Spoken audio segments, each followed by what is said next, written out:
This is Winnipeg Sports Talk Daily with Andrew Hustler Paterson and Michael Remis.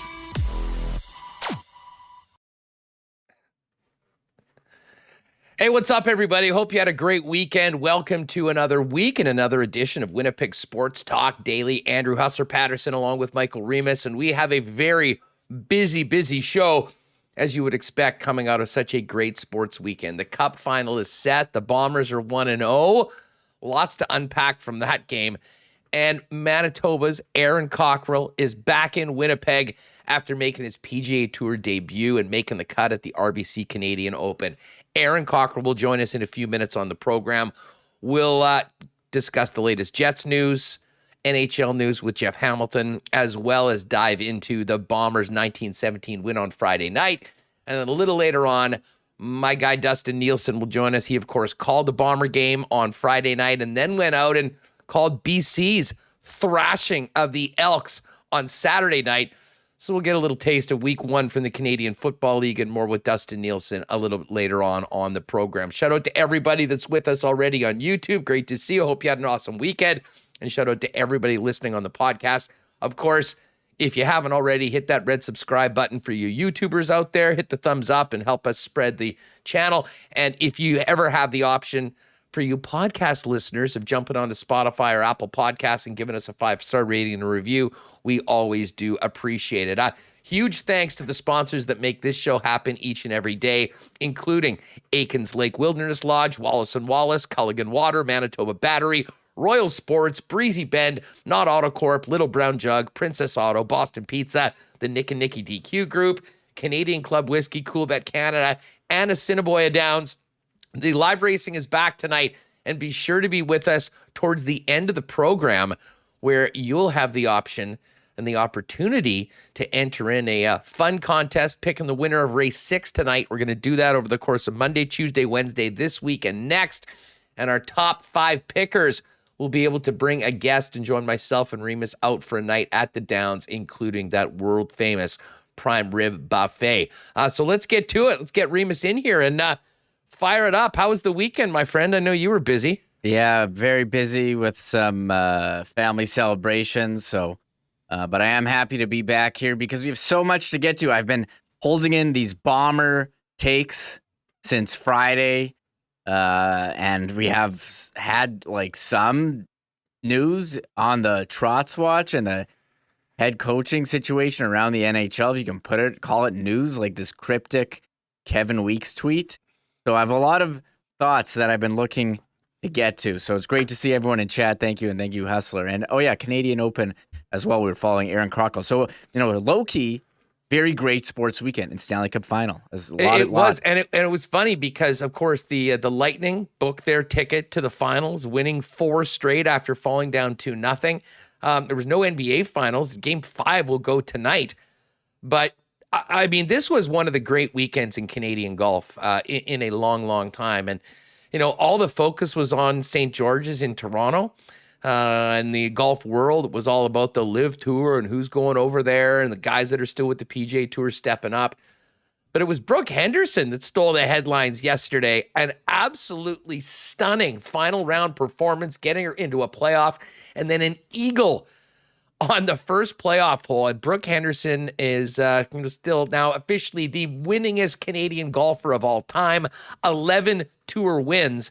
So, I mean, that was first and foremost on its own a huge day for Canadian golf. And then that scene yesterday with the threesome of Tony Finau, Justin Thomas, and Rory McIlroy going toe-to-toe in prime scoring conditions was just such an absolute treat. And the crowds at St. George's were incredible. We heard it from all the players. We'll talk about it with Aaron Cockerill a little later on. And then, of course, from a local standpoint, Remo, Aaron Cockerill with that round that he put together on Friday, making the cut, finishing in the top 50 for his first ever PGA Tour start. For golf fans, it was maybe a perfect Sunday and an overall a huge weekend for the country, the sport, especially considering the black clouds of the Live Tour dominating so much of the oxygen amongst golf conversations. I agree. As far as golf goes, looks like a great celebration at the Canadian Open. Awesome crowds. They got that hole where they put the jerseys on. They got a Zamboni there. Pretty cool. But for me, I know we had Cup Final. For me, the weekend was definitely dominated by CFL Week 1. And I thought we had an excellent start in terms of games. The Thursday game went down to the wire, Calgary, Montreal. We had the home opener here, the raising of the back-to-back banner, which looked awesome, like including a win, and we can get to that. And Saturday's game, Saskatchewan getting off to a win. But I think the big story was in BC getting 30K, rowdy fans, 34,000, and Canadian Nathan Rourke coming in at quarterback and getting it done on his legs and through the air. And it seemed like and we're going to talk to Dusty later, but he was there. It seemed like it was a Grey Cup style atmosphere at BC Place. So I thought a great week 1 for CFL. The games were awesome. I love, even if it was a blowout, I stayed and watched for fantasy purposes there in the BC game. Well, listen, it was an absolute shit kicking, a thrashing for the ages. And if anyone was worried or still skeptical about the ability of a Canadian quarterback to get it done in the CFL, wait no longer. Now, listen, maybe the Elks are just all-time bad defensively, and maybe that was a little bit of a part of it. But, I mean, you put up 59 on another team in the Canadian Football League. I believe they tied a record for the most points in the CFL in the first half of a game. Listen, it was a dream start for the BC Lions. Unfortunately, they're on the bye this week. They'll have to really work to maintain that momentum. But I think for anyone that loves the Canadian Football League, the scenes that we saw outside the stadium, and more importantly, in the stadium, were exactly the way you'd like to see the CFL season kick off. And, maybe our friends in Toronto can take a page or two out of what the BC Lions have done to seemingly turn things around quite quickly and really re-energize and invigorate a fan base that had been eroding year after year for the better part of the last decade plus.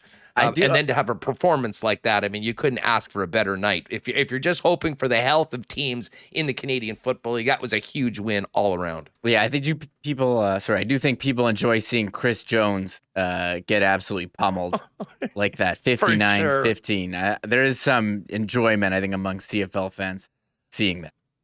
As far as the Bombers go, and we'll get to the Trotz watch and the latest. We've got some interesting stuff from the weekend from Frank Saravelli as well on the Jets dressing room. But let's get to the Bomber game. I mean, I was there first and foremost, just glorious to be back. Great night. Would have liked, the crowd was 26,000. Would have loved to have seen a few more people there. But the folks that were there certainly had a great time. The weather was absolutely perfect. And, the people that were there were, as I said, certainly enjoying themselves, but I'm not sure anyone expected the sort of game that we had, Remo. And I know there's already people saying that the Bombers got maybe lucky. Listen, I don't think there's any doubt that they dodged a bullet. And as we'll talk about with Jeff Hamilton a little bit later, for all the things the Bombers did do well or didn't do well, losing Zach Caleros, being called out on concussion protocol in the final minute and a half of the game, and throwing in Drew Brown, there was a lot of people shaking their heads going, I can't believe this is the way this game is going to finish up. And then Drew Brown comes off the bench, puts the Superman cape on, goes 3 for 3, 3 straight first downs, 51 yards, gets him into a range, and then Mark Leggio bounds, smashes a 25, 26 yarder through for a win. Listen, there's so many things the Bombers could do better and will need to do better going forward. But that is a team with the championship pedigree that knows how to win, even when they're leaning down the depth chart at the quarterback position. Yeah, that was a very intense moment. It was a great drive to get the go-ahead touchdown, from the Bombers. And then when Leggio missed that extra point, you're like, oh, this might bite them in the ass. And it almost did, with Ottawa driving down, them tying it up. And there it was, the last second field goal. I will say, the hit on Caleros, I thought, I didn't think it was, as far as hits on quarterbacks go, I didn't think it was the worst. I was definitely worried for him, but I thought it seemed like he was going to play. And was the spotter who pulled him out. Now, considering that Dalton Schoen basically got his head taken off earlier in the game on the fumble, I was kind of surprised that, that they did take him out. And they had said on the broadcast that really doesn't happen, but they didn't like the way he was grabbing at his head and was slow to get up. Again, another player literally has hit in the head and had his helmet ripped off. So I was surprised, but I was pretty nervous seeing Drew Brown come in. You're like, oh, well, they're going to lose the first game. I thought it was done. I mean, we've seen backup quarterbacks here come in and, you don't get those kind of results, but for him to complete all his passes, march the team down the field, set up the go-ahead field goal. What an incredible performance. I know a lot of people in chat I saw already were nervous. It was a short one for the win, but Leggio came in and totally redeemed himself. What a game it was. There was definitely some stuff you didn't like. It wasn't a perfect game, but a win's a win, and you're going to take it against the Ottawa team that is clearly much better than they were last year. Quarterback controversy? Week 1? No, QB controversy? No. I'm joking, of course. Absolutely not. But I will say this. I would have been the first one to say that if what happened, your starting quarterback with the game on the line taken out and having to go to either Prukop or Drew Brown, I, like most people, thought that the Bombers would have been screwed. So for Brown to perform, actually, do we have the clip from Brown? Let me give me a sec here to get you'll get this up because I don't think we were even sure, and it'll be interesting to get Hamilton's take on this later on as to who the guy that would be coming in would be. I mean, last season it was always Sean McGuire, and McGuire was the short yardage guy. And listen, Dakota Prukop was very effective in short yardage and also made a hell of a play on a botched snap on an attempted field goal to run for a first down. And I think we just seen enough of Prukop so far that the thought amongst many people was that he would be the guy going in. But it was Drew Brown. And as I said, he was perfect, 3 for 3, 51 yards, moving the ball and moving the chains, most importantly, getting him into field goal range.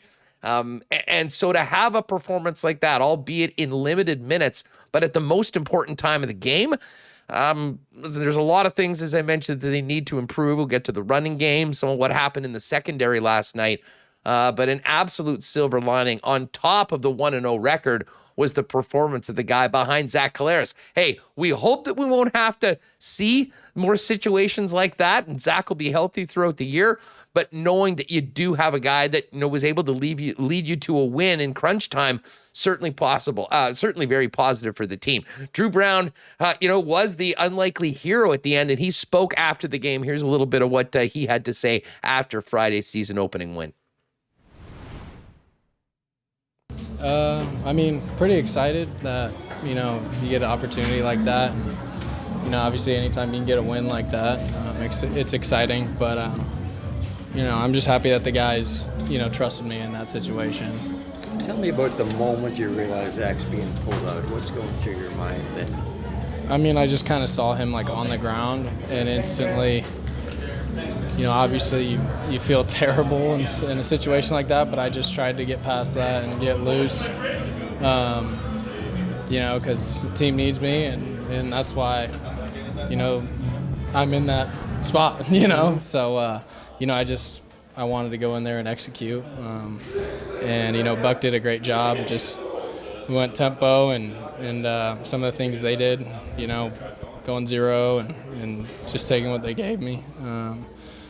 It's something that you prepare for, not your whole life, but this week we knew kind of what they were going to try and do, and you just go out there and take what they give you, as cliche as that sounds. All right, so there is Drew Brown, who was the unlikely hero on Friday night, leading the Bombers to a victory in those final minute and 33 seconds before Mark Leggio kicked the game-winning field goal. A couple of areas of concern, though, Reem, on both sides of the football. Number one, there was lots of questions as to how this Bomber backfield would perform without Andrew Harris being around. Let's just say that it's a work in progress. Brady Oliveira, 10 carries for 17 yards on the ground. Johnny Augustine, 3 carries for 10 yards on the ground. The two quarterbacks, Zach Collaros and Dakota Prukop, both had 10 yards. Dalton Schoen had 3. There wasn't much of a running game, and that especially, I think, was costly in the second and third quarters when the Bombers were not able to put up points, were not able to move the chains. And then on the defensive side of the football, I knew that there might be some growing pains. I didn't think that we'd be talking about Winston Rose being the guy that was getting torched, but that's exactly what happened. And to be honest, it could have even been worse if Jalen Acklin didn't inexplicably drop what would have been about a 90-yard touchdown in the first quarter. Sorry, I don't know if the Bombers got thrown off by Jalen Acklin wearing number 23, which is typically a running back number, because I was certainly thrown off watching the game. Like, who's this running back running down the field and burning these guys? And if you recall, he on the first drive of the Ticats last season, he had a deep touchdown, 37-yarder from Jeremiah Masoli. So those guys do have that connection. Definitely, I agree with some of those concerns. As far as the running game go, I've been a big Johnny Augustine guy. His yards per carry was off the charts, but only got 3 touches. And Brady Oliveira just seemed to be running into the back of the O-line over and over, and they just really couldn't get it going. And I think that's what led Zach Collaros to go for that, call his own number on the play he got injured, because I thought they were having such trouble moving the ball downfield. And he saw a lane and he took it. Maybe you'd probably slide feet first going forward. Probably better to protect yourself than get that first down on you, but it shows you what a gamer he is. I'll give you some positive notes. I thought Greg Ellingson in his first game as a Bomber was awesome. Again, as far as numbers go, he's wearing number 2. I was a bit thrown off. Took me shout out Jovan Johnson. Yes, it's a bit of it threw me off there, but he caught 6 balls for 74 yards and the touchdown, the first one of the game. And this Dalton Schoen, who we had heard all about in preseason from Willie Jefferson, from Ed Tate, bombings coming on, talking about Dalton Schoen. And if you took him in fantasy, you were rewarded. He was pretty cheap. He had 5 catches for a very nice 69 yards, but although he did have the 1 fumble. So there was some positive, but definitely some concerns. Look, it's the first game. You're going to take the win. I don't think they're in Grey Cup form yet, but if you had to make the power rankings after week 1, I'm still putting Bombers up top. Yeah. And I'll say this about the running game. I mean, the actual rushing game wasn't there. There was a couple plays that were quite effective throwing. And Zach Collaros did a Patrick Mahomesian push pass to Brady Oliveira that just about made it into the end zone and set up a score early on. So, I mean, listen, for game number 1, there were a lot of things that I know Mike O'Shea will want to improve. But the bottom line is good teams find a way to win. The Winnipeg Blue Bombers did that. Although, Reem, it sets up a fascinating rematch on Friday back in Ottawa between these very same 2 teams. I would imagine the Ottawa Redblacks are going to be getting ready for that one, really feeling like they left a few on the table. Because when you think about the dropped sure touchdown on the Hail Mary, a dropped interception that should have happened, and maybe most incredibly, the inexplicable time management gaffe at the end of the first half when the Red Blacks got a first down and left themselves no time with timeouts to kick a field goal. There certainly had to be a lot of regret on the other side, because that was a very winnable game for a team that didn't win very much last season. Yeah, I couldn't agree with you more. That's why we're saying the Bombers were, I don't know, lucky. Sometimes you got to be good to be lucky.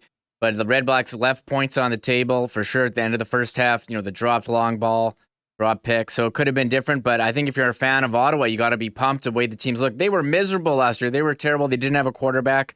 And I think Hamilton's probably, or after week 1, maybe regretting going with Dane Evans over Masoli. Didn't go too well for Hamilton. I mean, Dane Evans had 2 interceptions, got pulled for Matt Schultz at the end of the game. And there's Masoli coming in for Ottawa. I mean, they look good with Acklin and Darvin Adams, a bit of a revenge game from him. Darvin was ready to go on Friday. Yeah. I mean, and he was catching everything in around him. And I wasn't surprised at all that Darvin was going to try and have a big game against his former team. Yeah, I agree. So look, it's week 1.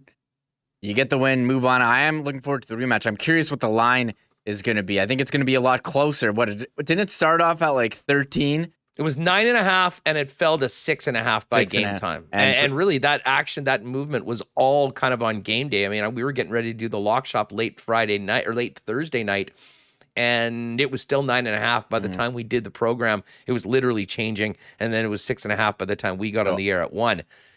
One other interesting bit, and Leslie Mitchnut mentions this. Shout out to Derek Taylor, who, of course, did his first game as voice of the Bombers, first regular season game over on 680 CJOB. DT had mentioned, and we had him on last week, and he does some really innovative work when it comes to breaking down film, situational plays. And one of the things that he came up with was over the last 5 years, there's no one in the Canadian Football League that's drawn more PI flags than Greg Ellingson.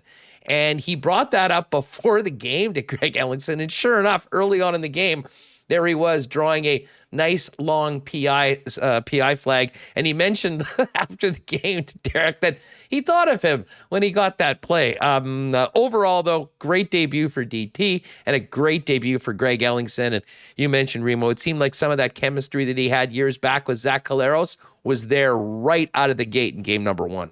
Yeah, he looked pretty good. I was wondering who the Bombers receiving, how it was going to shake out. I didn't see Dalton Schoen being tied for attempts with 6. Him and Rashid Bailey. Man, I think I said at the show, Rashid Bailey over 40 yards. He had 37. So whoever's setting those lines at CoolBet knows what they're doing, and Nick Dembski contributing as well. So there's definitely room for improvement. I think the spread will be a lot closer though this Friday in Ottawa. Yeah, I wouldn't be surprised if it's 2-3 for the Bombers. For the Bombers, I think the Bombers yeah. will still be the favorites. But at the same time, I mean, Ottawa looked really good. Jeremiah Masoli was an absolute stud, and they probably should have won that football game. But good teams find a way to win. That's exactly what the Winnipeg Blue Bombers did. By the way, I see Kabilis mentioning the Mega Powers united at the game. Hassan Kabilis, that is. I did get a chance to see Jeff, excuse me. Got a chance to see Greg from Royal. Big thanks to Trevor Knott and the Knott Auto Corp gang for their great hospitality, and a ton of Winnipeg Sports Talk listeners. So I won't go through all the names, but it's great to see everyone. Thanks for saying hi. And we'll be doing that again all season long over at Investors Group Field. We'll talk more about the Bombers' performance and the Winnipeg Jets with Jeff Hamilton coming up a little bit later on. We are going to have Aaron Cockerill, Manitoba's own, join us in 10 or so after his debut at the RBC Canadian Open. And Remo, we do have a Stanley Cup Final, and we've got some news in and around the league. Listen, before we get to the Frank Saravelli clip, speaking in and around the Winnipeg Jets, as well as the coaching, the Lightning do it again. I am so fired up for this final, and I know you had been saying this before, Tampa, Dallas, Tampa, Montreal, those were sort of, all right, let's move on to the draft. Not this year. This really is the heavyweight tilt that I think everyone has wanted to see. And what can you say about the Lightning? I mean, they've now won 12 straight series, which is right up there with the greatest runs in NHL playoff history. Or I guess that's 11 now, excuse me. They're going to try to make it 12 against the Colorado Avalanche. And then you have the challengers moving into the Lightning zone, and that is the Stanley Cup Final to see whether they can finally get over the hump after some recent disappointments. I haven't been as fired up for a Stanley Cup Final in a long, long time than what we've got coming up beginning on Wednesday. I agree with you. Colorado, the big favorite coming into the season, and Tampa, the defending 2-time Cup champions. Tampa in the last year, I was like, I'm sick of Tampa. I don't want to see them. And maybe it was because it wasn't a competitive series, or Montreal, or I was angry that the Jets got hosed by a Department of Player Safety. But but I don't know, I was sick of them. This year, I'm like, man, Tampa, we're watching history. This hasn't been done in a long time. This team is so good, so incredible. You have elite players all over. We've talked about Colorado's depth.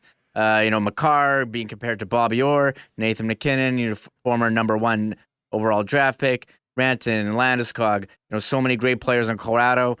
Tampa, great players as well. Kucherov, Point, Stamkos, Hedman. The biggest difference is going to be goaltending. Pretty clearly, Vasilevsky's established himself one of the best in the league. Could be the best ever if you're the goalie for 3-time Cup champions. Absolutely incredible.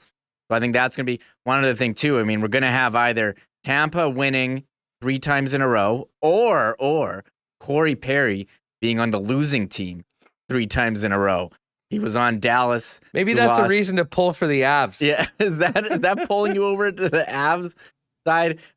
Great. I think it's going to be great series, great hockey. So I am fired up for this, and I think that's part of the reason why the playoffs have been so good this year. So many elite players all over in the teams that have been, McDavid, McKinnon, and Tampa guys. So this is going to be awesome. No doubt. We'll have plenty of time over the next couple days to tee up the final. I know Ken is heading out to Denver, I want to say tomorrow. So we'll certainly get Ken on with us, boots on the ground. And, we'll be speaking about the final, but we'll also be speaking about what's happening in and around with the Winnipeg Jets. And Remo, let's get to it. A couple of interesting things. First of all, when it comes to Trotz Watch, we understand from a number of people, but this was a schedule that I think we had expected in some ways that, we're now getting to the nitty gritty. Meetings have been had, decisions are going to need to be made. We are hearing that in all likelihood, certainly according to Elliot Friedman, that mid to late this week, teams will, I think, sort of get the idea from Barry Trotz as to where he decides to go and, what his plans are going forward. And certainly the Winnipeg Jets are right in the middle of that. Now, Kevin Weeks, our guy, the People's Insider, he didn't do a, hey, what's going on, you NHL fans, on the weekend, but he just did do a tweet, and it was a keep an eye on tweet from Weeksy. Although the NHL coaching carousel remains fluid with oversupply of candidates versus vacancies, there might be some connection between the decision of who the NHL Jets and NHL Flyers hire for their head coach. It had been rumored that the Flyers were sort of thinking Barry Trotz or John Tortorella. Maybe if Barry Trotz takes himself out of the Flyers mix and takes the Jets job, Torts is the guy that'll be on the bench in Philly. Certainly all of this is speculation right now, Remo, but everything that we're hearing would indicate that maybe some clarity on the Trotz situation in particular, how that relates to the Winnipeg Jets, might be available potentially as soon as puck drop on Wednesday night for game number 1. I know traditionally they don't like to be having big news made in the league during the Cup final, although waiting another week or two for many teams, I'm not really sure is in the plan. So I wouldn't be surprised if the next couple days we start getting a little bit more clarity on this. Yeah, I agree. Wednesday is the game 1. Do you have it Tuesday or Wednesday? Any announcements? And as you said, they don't like to have it during the Cup final. And so Kevin Weeks had this tweet yesterday, and everyone was also tweeting out this graphic that Elliot Friedman showed on Hockey Night in Canada on Saturday. So he has, I don't know what you're making of this, but he lists Barry Trotz, and the Jets are the number 1, and then the Flyers. I don't know if there's something to say about the order. It's certainly not alphabetical, because Winnipeg That's a good point. would be near the bottom. And so there's Bruce Cassidy with Vegas. We talked about that last week. He's looking to get back in. Jim Montgomery we talked about as well. Interesting. DeBoer has been linked to Dallas and Tortorella to Philly. So it's maybe Weeks is referring to Tortorella and Trotz up for that Philly job, and that could affect what happens with the Jets going forward. Rick Tocchet, I mean, I wonder if he's going to be the odd guy out. He can always go back to TV on TNT. I feel like TV is a pretty sweet job these days. Big time. You see the money being thrown around. At least I don't know what hockey guys are making, but NFL, this NFL offseason, is he going to get Brady TV, $37 million a year or whatever it is? It is insane, and TNT's doing a great job. They have that awesome panel. So, if he doesn't get those, he can go back and, maybe Cassidy goes to Vegas. He has that relationship with McPhee. It's going to be interesting here. We got a couple days. Maybe we'll get some news and we'll be here talking about it. But interesting. Yeah, well, for sure. And just if you're listening on the podcast, Barry Trotz has the Jets logo first, then Philly, Vegas, Detroit. Cassidy goes Vegas, Detroit. Vegas, Dallas, Detroit, Philly, and then Jets with a question mark. They said they think there's been some reaching out, but again, we know where the Jets are prioritizing. And Jim Montgomery, Vegas, Jets, and Bruins. Listen, the other story that we will touch on with Jeff Hamilton a little bit later on came from Frank Saravelli on the weekend in the DFO podcast. And this is not, I would say, breaking news, but somewhat interesting and certainly noteworthy to hear from Frank on more of what he's hearing on Mark Scheifele's situation with the Winnipeg Jets. Here's what Frank had on the topic a couple days ago. Putting him in the 25 spot on a 25-man board is the old cover your ass position. Make sure that this guy doesn't get traded because it's not out of the realm of possibility. I think the Jets have some real soul searching to do. I think they have some significant problems in that locker room. I think Mark Scheifele is someone that has developed a reputation of being a complainer, someone that is more or less miserable most of the time. I don't know whether that has to do with the team, the lack of success the last couple of years, the market, living there. I don't know what his issue is, but it is real. They have catered and pandered to him at just about every turn. And I think the act is wearing thin. I don't think the Jets want to trade him because I think they know that they'll never get equal value in return. Yep. And that's the problem. And I think they've also done so much work trying to assemble this team with Scheifele and Dubois down the middle that they're not ready to give up on it. But I will say this, Mark Scheifele will have some say in what happens next. If he publicly, privately says, get me out of here, I'm not coming back, well, then that's a different story and they might have to.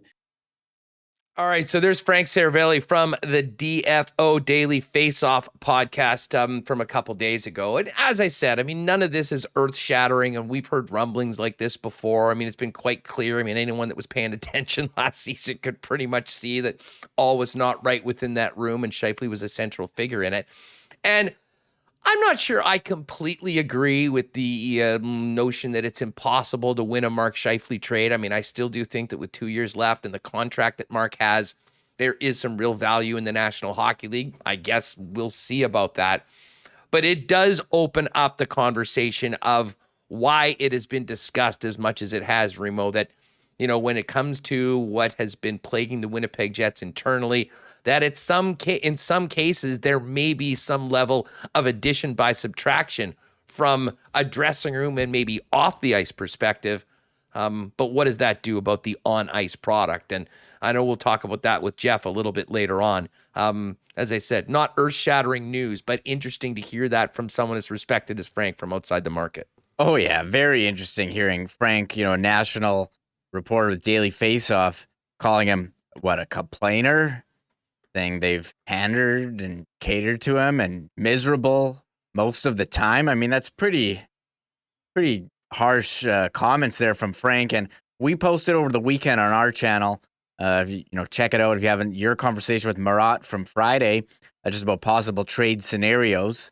And some, we get comments once in a while saying, Jets fans are running players out of town. I mean, I don't think that's what this is. This is, national reporters like Darren Dreger, a month ago on Rod Peterson saying he doesn't expect Scheifele to be part of the Jets organization.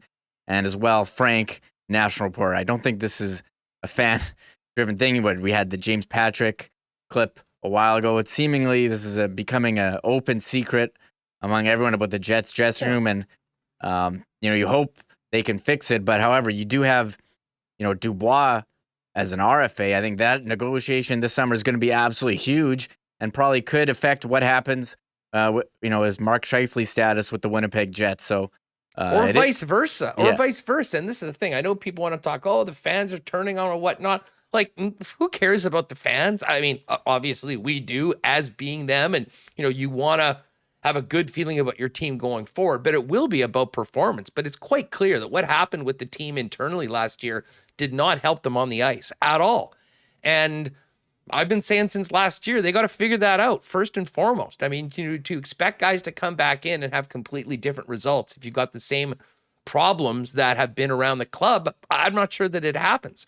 So that's why we've talked about a key change in the leadership group, with some potentially players that, before, like Mark Scheifele, that were thought to be untouchable, potentially on the move. I also wonder, if that was the environment, and we know that Scheifele and Wheeler have been the dominant personalities and players in the club. They got the keys from Paul Maurice. It was their room. Do guys want to come back and be a part of that again? I'm not sure. We can talk about Winnipeg, the city. I don't think it has anything to do with that. I think it has a lot to do with the vibe around this hockey team, which was miserable. I mean, for the better part of certainly the second half of the season. And as I've mentioned a number of times on this show, I mean, we were seeing evidence of this dating all the way back to the second half of the 2019 season. So it was interesting. We thought we'd play that for you. a little bit of an update on that. But I mean, certainly, I don't think any big decisions will be made until the biggest decision is made. And that, of course, is who will be the next head coach of the Winnipeg Jets. Jeff Hamilton for the Winnipeg Free Press is going to join us in 20 minutes or so, and we will break all of that down with Hammer, as well as his thoughts covering the Bombers' first win of the season. We're going to talk a little golf. What a weekend it was for Aaron Cockerill, Stony Mountain native, back here at home in Winnipeg this morning. He's going to be jumping on the program. Before we do that, big thanks to our friends at Aikens Lake Wilderness Lodge. We've been following them on Twitter and Instagram, seeing all the monster fish that their guests are pulling out. And the funny thing is as great as it is to pull out those big fish, maybe even better is the time you're spending off the water at Big Molly's at the Aikens Lake Camp with the amazing people that run Aikens Lake Wilderness Lodge. Talk to our good friend Pitt Turan at Aikens Lake on Twitter, or find them online at aikenslake.com about how you can book a once-in-a-lifetime fly-in fishing trip right here in Manitoba, where you can be on the water in a couple of hours from the city of Winnipeg, online at aikenslake.com. Wallace & Wallace is everywhere, as you've seen. They're Winnipeg's fencing and overhead door specialist. All over the city, you'll see their fences and trucks, as they've been serving residential and commercial customers for over 75 years. Whatever kind of fence you need, they have got you covered. Vinyl, ornamental, welded wire, chain link, or wood.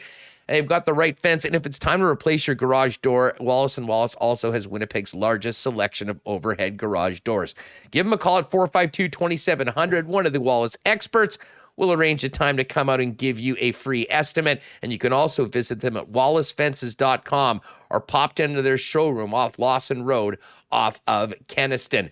Hey, our friends at Culligan Water are busy getting ready for the summer. Many of you getting ready to head out for some quality time at the cottage, whether it's the home, your cottage, or business. Culligan has you covered for all of your water needs: softeners, filters, bottled water coolers, whole home systems, and drinking water systems, not to mention citywide water delivery services.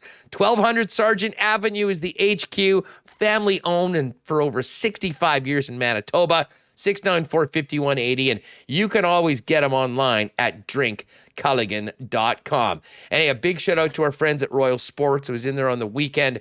Man, they've got a great selection of new Bomber gear. Many people, man, we saw a ton of those new alternate jerseys that the Bombers are wearing. You can pick those up at Royal, along with exclusive back-to-back champions hats and much more. And while you're there, you can check out the expanded soccer section, softball, baseball, of course, the biggest hockey department in the city, bikes, fitness gear, and more, not to mention fun summer activities like tennis and disc golf. It's all there waiting for you at 750 Pembina Highway. And check them out on Instagram at Royal Sports Pembina. Give them a follow for the latest merchandise drops and sales coming up. All right, coming off his first ever tournament on the PGA Tour, Manitoba's Aaron Cockerill made the cut, played the weekend, and joins us now on Winnipeg Sports Talk Daily. Aaron Cockerill, welcome to Winnipeg Sports Talk, and congratulations on an amazing week. How are you? I'm good. Thanks for having me on. It's good to be home and nice to have an off week here in Winnipeg. No doubt about it. You know, we were just talking off air. I mean, considering the travel that you've had, and we'll get to, you know, what life is like on the European tour. Yesterday must have been a breeze coming home after playing in Toronto. Yeah, easiest travel day I'll have all year. 2-hour flight home beats the long ones from Europe. So that was nice. You know, all last week, we and so many people involved in the Manitoba golf community were fired up to see you get your opportunity to play on the PGA Tour, make your tour debut. And obviously, we were on pins and needles through Friday's action, and you had just a great round. I mean, we're, you know, in the top 25 heading into Saturday. Tell us about the first couple days, teeing it off for the first day, and how it went for you to make the cut, finish top 50, and have such a great result. Yeah, I was definitely nervous the first day. Just, you know, before the round, I didn't tee off until like 2:00 the first day, so it's just a lot of time to kill in the morning. And first PGA Tour event, and I got there, and there was really big crowds. Like, I was asking some of the boys, and they said that was more than what they usually have. Like, even some of the big guys said it felt kind of like a major. So you know, we get decent crowds in the European Tour, but not quite like that, and especially being a national open as well, it was a big stage. And I kind of had a strange round the first day, but played really solid the second day, and was able to play the weekend and didn't have my best stuff on the weekend, but it was a good experience. I mean, you as a young guy here, I mean, it seems, I can imagine growing up in Stony Mountain and playing at Toulon and kicking around here in Southern Manitoba, the PGA Tour seems so far away when you were starting at it. You've had a really interesting path, and we'll talk about it going overseas, but what was it like hitting that first tee shot and really just being around there for the days leading up to, holy smokes, I'm playing with Rory McIlroy, Justin Thomas, and the best players in the world? Yeah, growing up in Stony Mountain and playing at the Toulon Golf and Country Club, the PGA Tour could not have seemed further away. So to play in an event was really cool. I mean, growing up the way I did, that wasn't really in the cards. So to have that start and play decent and have my name up there through a couple days, and it was a great week. We'll get back to the weekend and obviously what's happening now with your pro career, but tell us a bit about starting off. I mean, I know you were a kid that played a whole bunch of different sports. At one point, did you get the golf? You get hooked by golf, and at what point did it seem realistic that you might be able to do this more than for fun with your buddies at Toulon? Yeah, I mean, growing up, like most other kids probably around here, hockey in the winters, and then I was baseball and golf in the summers. And I played my first tournament when I was 15, and I won, and I just kind of got the bug from that. And yeah, going forward, I mean, sorry, what was the last part of your question there? Well, I mean, you got hooked into golf, but I mean, at what point did it sort of feel like, okay, I'm good. Maybe I've got some potential to do more than, kicking around the tracks here in Manitoba and not really, try and make a go of it. That took a while. I'm still figuring that out, that I can get some belief in myself now that if I play well, I can play with these guys. And it took me a while to figure that out. When I was graduating university, I didn't know what I was going to do. And my coach was the one who kind of pushed me to turn pro and said that he had seen guys play before and thought I was good enough to give it a go. So honestly, if it probably wasn't for him, I'd be working a desk job somewhere. So I never would have seen this is my career path graduating from university, but I'm so glad that I've gone this way and that this has happened. It's been an unbelievable life experience, and the last few years have been really, really fun. Well, in the world of pro golf, I mean, there's a whole bunch of different paths. I mean, many people go Canadian Tour and Corn Ferry Tour. I mean, most of the North American players do that. A small group have gone overseas, and you're one of them, and now are regular on the DP European Tour. How did all that come about, Aaron? And, was that a matter of opportunities that were presented to you, or were some other doors closed and you figured, hey, if I'm going to make this happen, we're going to take a different route? Yeah, I mean, when you're starting out, you got to go to the Q schools, and there's only a few routes. There's kind of the Corn Ferry Tour now to get yourself through onto the PGA Tour, and European Tour is probably maybe 1A, 1B, kind of if you look at that. And I did the Corn Ferry Q school. I got some status, but didn't really get anything out of it. So I thought, that kind of sucks. I'll try something else. So the next year, went over to Europe and I did the exact same thing, but through that, I got full status on the tour below. So I was able to play a full year on the Challenge Tour, which is their second tour in Europe. And I also got some starts on the European Tour that year. So it was a great learning experience, and I just got a lot more out of it. And so I did the Q school again the following year and finished fifth and got through and got status. And I've been over there for 3 seasons now. Whenever you talk to players, the guys that are established, they're playing for, huge sums of money, and, a putt here or there can make or break, a big check. But I would imagine in a lot of ways, the Q school has to be the most pressure that a golfer, anywhere other than the top level feels. What was it like finally getting through? And have you ever had a feeling of relief like it when you got that card and know that you're pretty much guaranteed to play the events and can start planning a season? Yeah, it's the most stressful situation in all of sports, I'd have to imagine. I mean, I don't even really know how you could compare it if you're going to like a tryout or camp at the Jets or something like that. But it's you basically have a really good job or you don't. And there's thousands, honestly, of people trying for 30 spots when you break down all the numbers. So highly competitive. And the last day when I got through is just, it's 6 days of golf. It's a grind. It's tough. So that was very rewarding to get through. And that's one of the only other tournaments that my parents have actually ever gone to or been at. So they were there and we were able to celebrate together.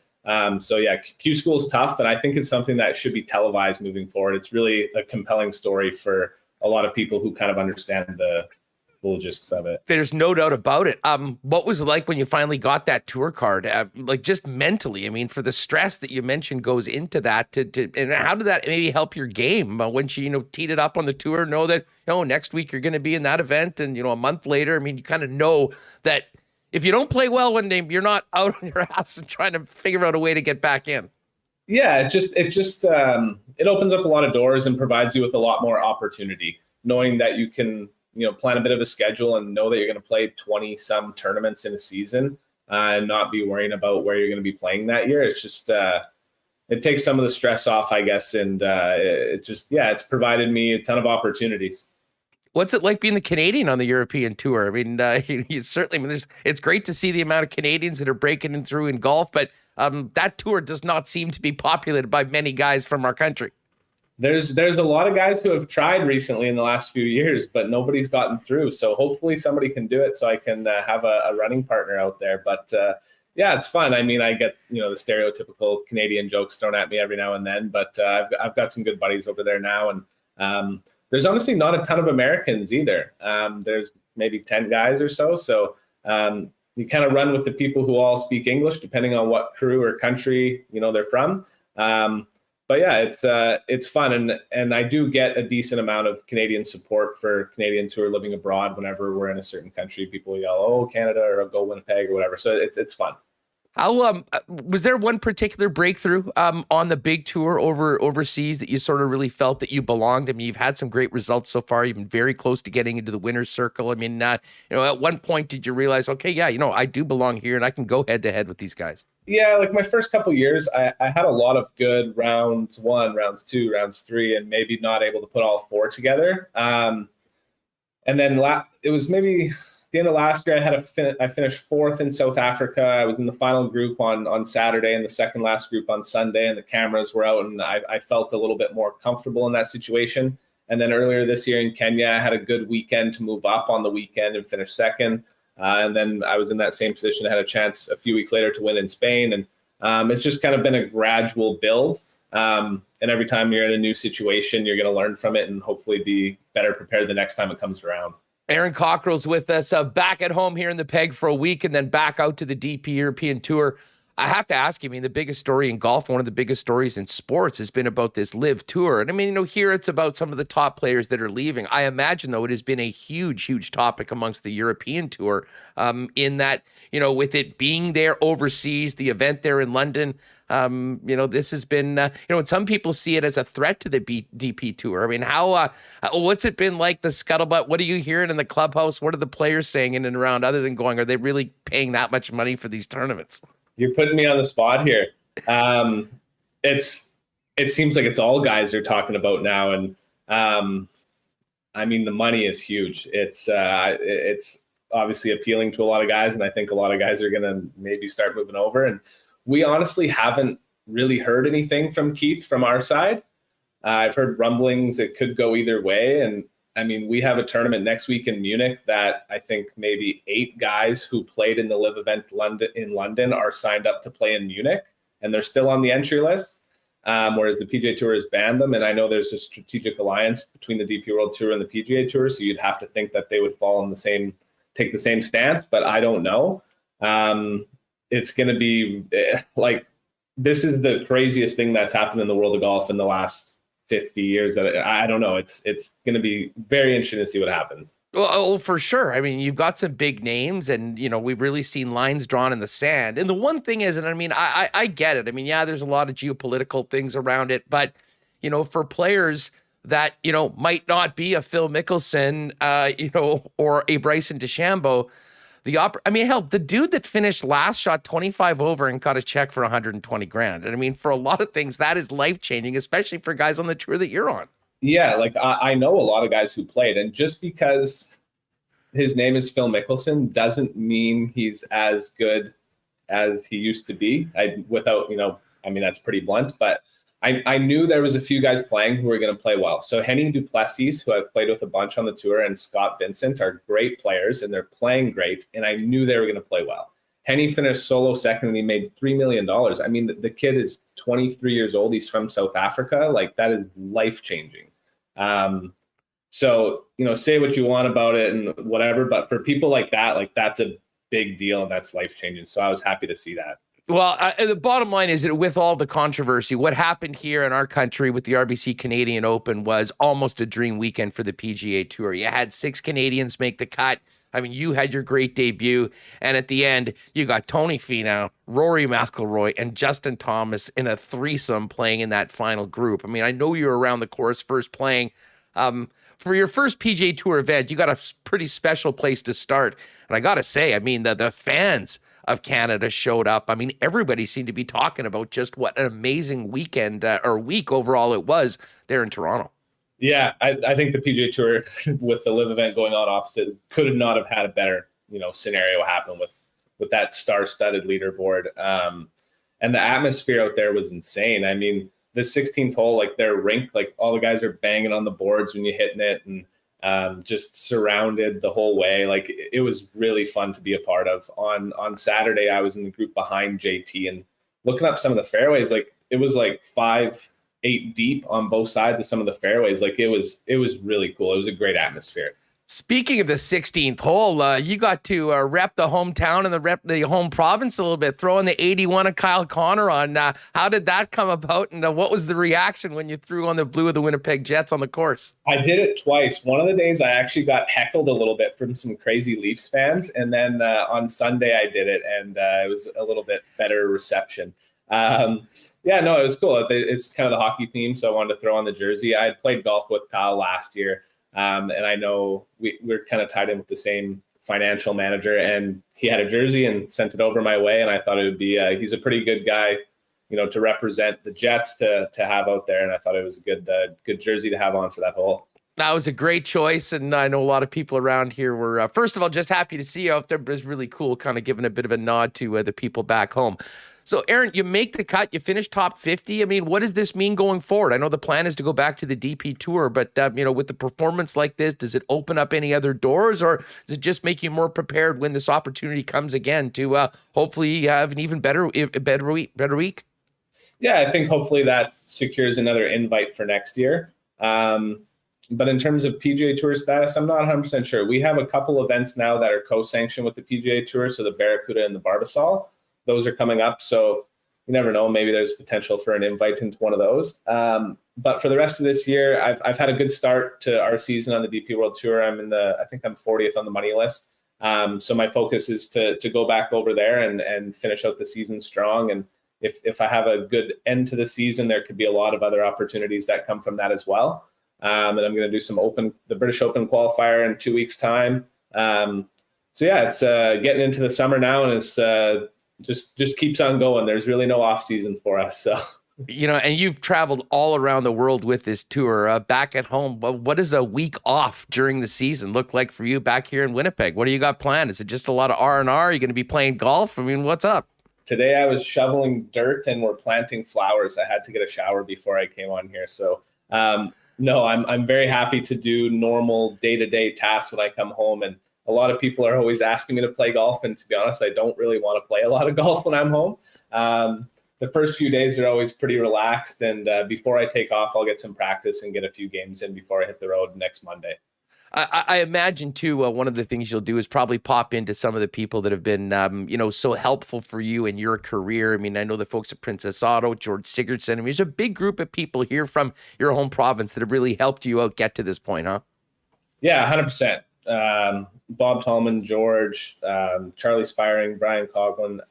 There's been a lot of people who, when I was starting out on the Canadian Tour and I had no money and it's tough traveling around, they were there to help me. And yeah, I wouldn't have been able to have done it without them.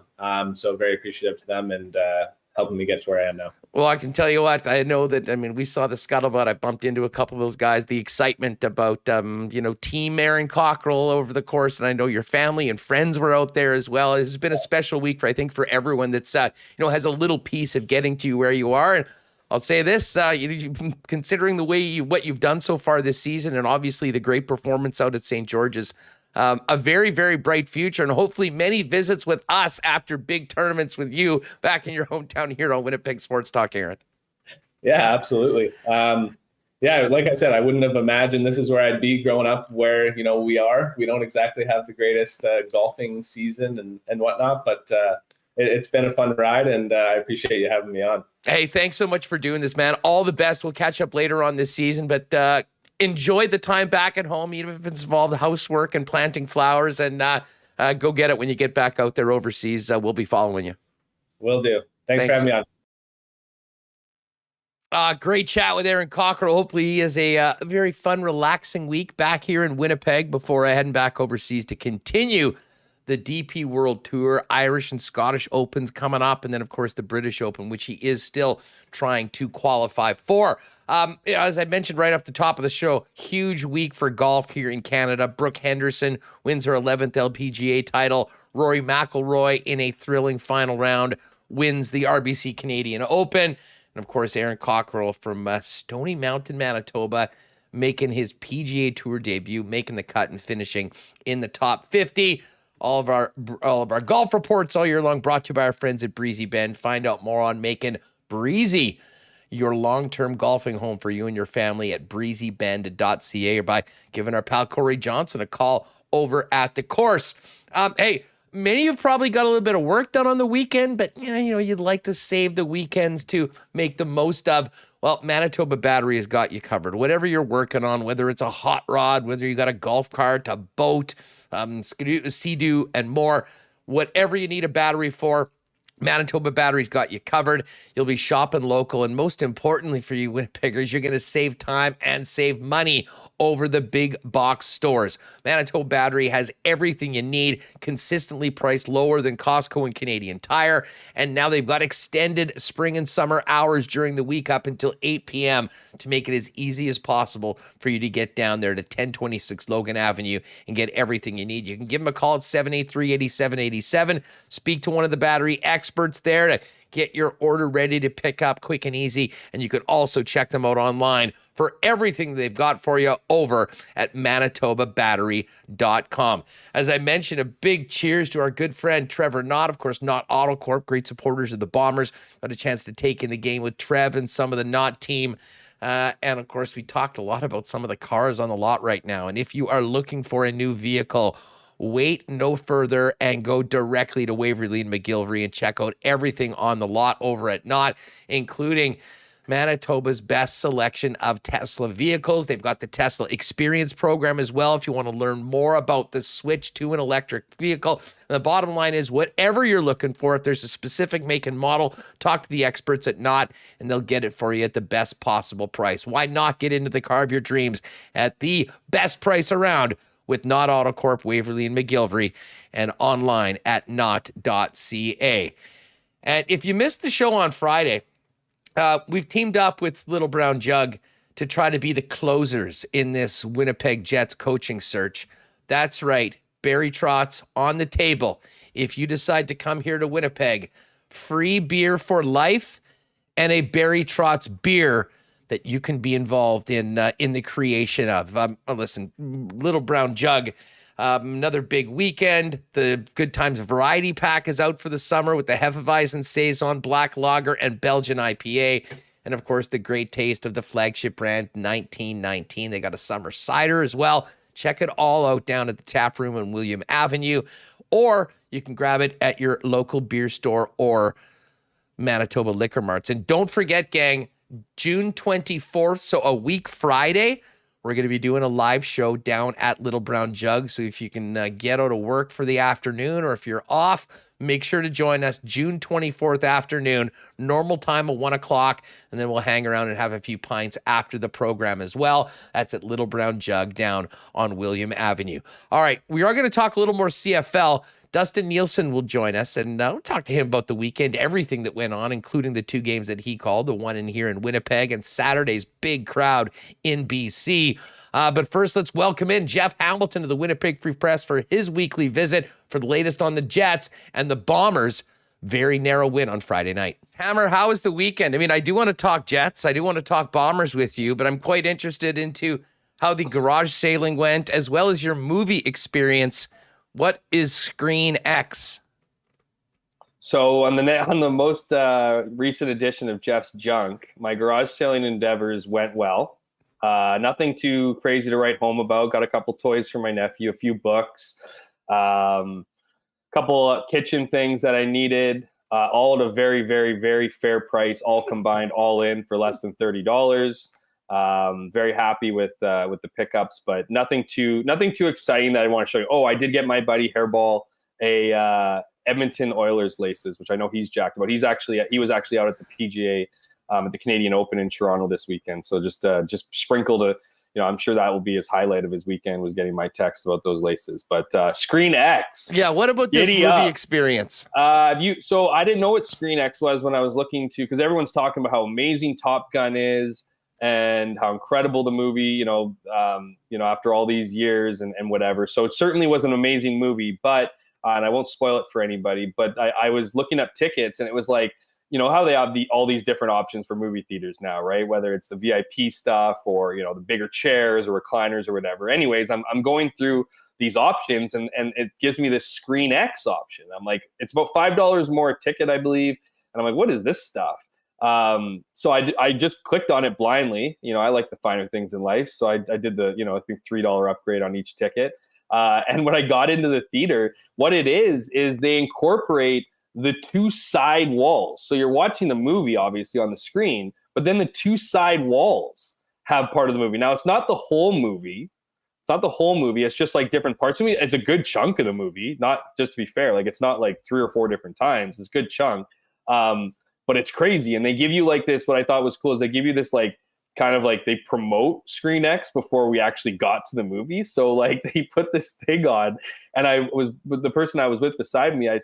I was like, my heart was racing about how intense it was. And I certainly recommend Screen X. I don't know if I'll go back to a single screen experience again, Huss. There you are, some inside movies on Winnipeg Sports Talk, and we certainly needed a guest to do that, because I don't know when the last time I was even in a theater. All that being said, I do want to get to the Bombers' big win in Week 1 with you, Jeff, but let's start off with our favorite topic here on Winnipeg Sports Talk, the Winnipeg Jets head coaching search, Trotz watch.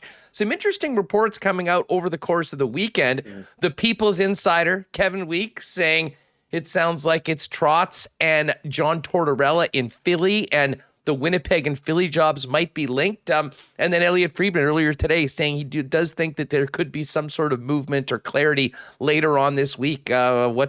What's coming across your desk right now when it comes to Trotz watch and the Jets coaching search? Yeah, well, not to piggyback, but to piggyback, kind of the same thing. I mean, we said last week. I mean, the reality is it's not.